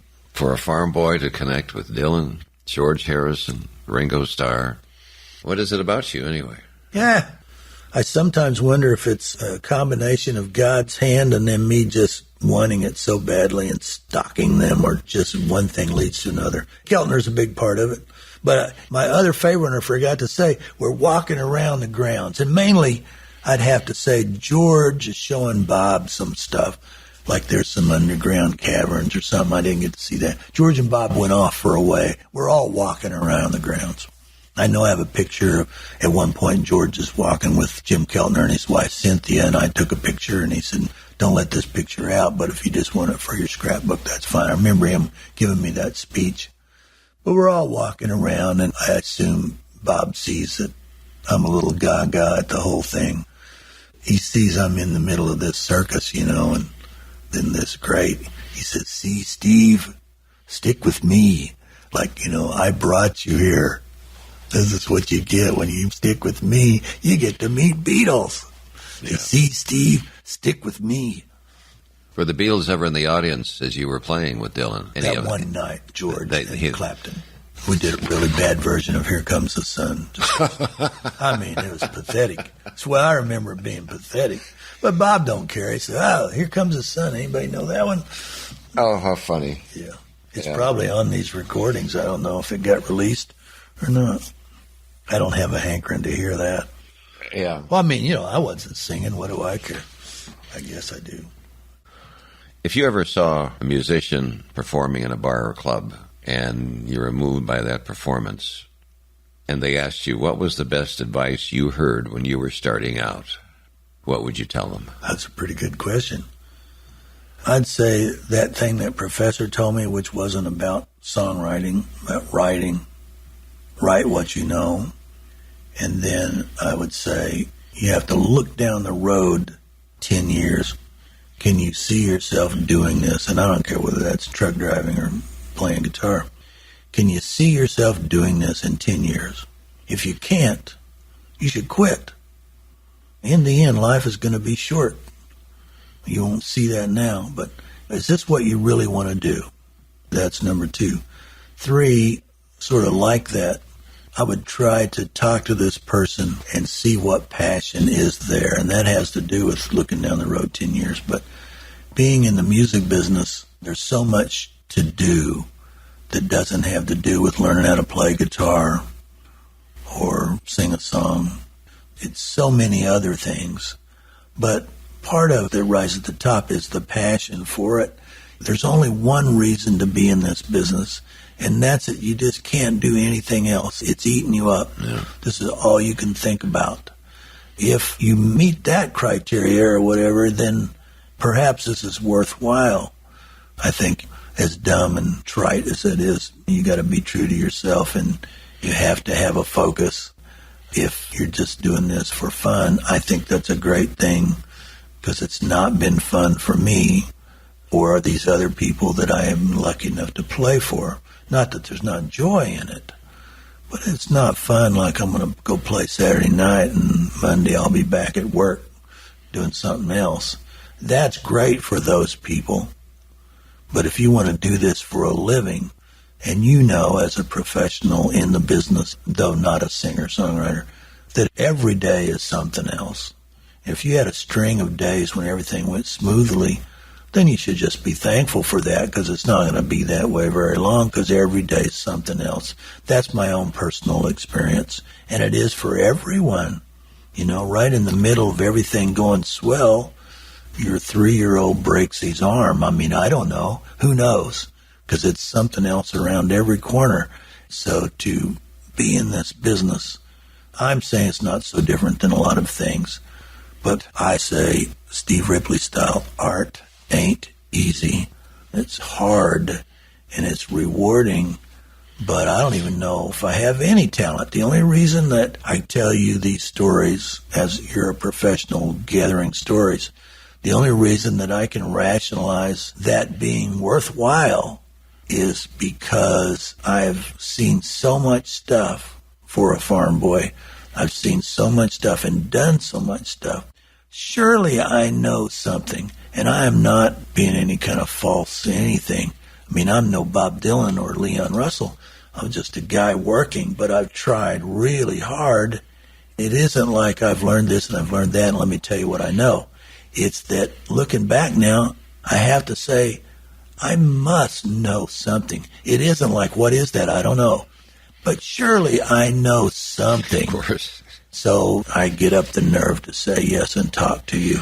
It's not like I do this at all anymore, and I guess not patting myself on the back. I have done that. I've done that in a showbiz way, interviews and stuff, but I'm doing this in a, I hope, a non-show business way. It's about show business. But, you know, we're just talking. We are. And I've enjoyed talking a lot. Not to bring myself into this. You talked about the passion. I had a passion for radio when I was in my teens, and I was in radio for over 40 years. But the passion was I couldn't drive by a radio station unless I got inside that studio and stood there with a live microphone on. That's great. I had to do it. And I thought everybody knew what they wanted to do. I was fortunate that I did. That is so exactly my story. Yeah. I thought everybody felt this way. But you know what? You met the Beatles. I played the Beatles, and there's the difference. Well, I don't know. I mean, you know, meeting Oral Roberts, which you told me about, it's sort of like meeting the Beatles then, isn't it? What did you learn overall from Dylan? What did you learn overall from Leon Russell? There's no way to answer. I could send you my notes that I made for speaking at Leon's funeral services. Yeah. What do you call that when somebody gets up and gives the Eulogy? The eulogy. That's a fancy word for me. But people said it, and, oh, yeah, Steve did the eulogy. That would be nice to have those notes. They're both on YouTube. There's one from Nashville, and there's one from Tulsa. And Tulsa, I was a little better, but Nashville, I cried more than I talked. I wouldn't listen to as painful, but I have the notes that I strayed from somewhat. But they kept going back to, I learned a lot from Leon.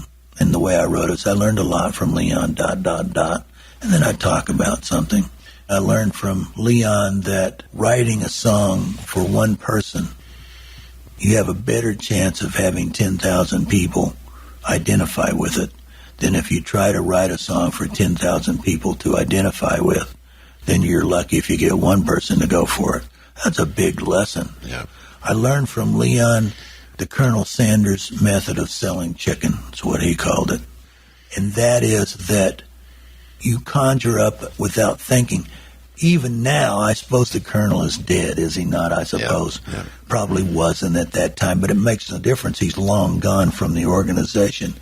But even then, you suspend disbelief, whatever that thing is. When you're eating that bucket of chicken, the idea is that you think the Colonel really cooked that chicken just for you. Right. And that was his shtick of selling this chicken. I was that way about Fender guitars. My Fender guitars right there, I played my whole life. I thought Leo Fender made those guitars just for me. That's the Colonel Sanders method of selling chicken. And I liked that, and Leon liked it. He wanted to be that Colonel Sanders figure. I'm making these records and be that. It's almost like a guru kind of deal. I learned that from Leon, or tried to. I learned stuff he tried to teach me. Those are good things. Dylan, it's so much to grasp. It's so much to grasp. It was the teacher and the student as much as Cale was to me and Leon was. And I'm passionate about them more than they ever were about me, but that's okay. When I was with Leon in those days, before Dylan, I made a record for Leon's company. And Leon dissolved the company, and so that record never came out. But I gave Bob a cassette or something of that record. And that was bold of me to do. But he really liked that record. That was just like a teacher's approval.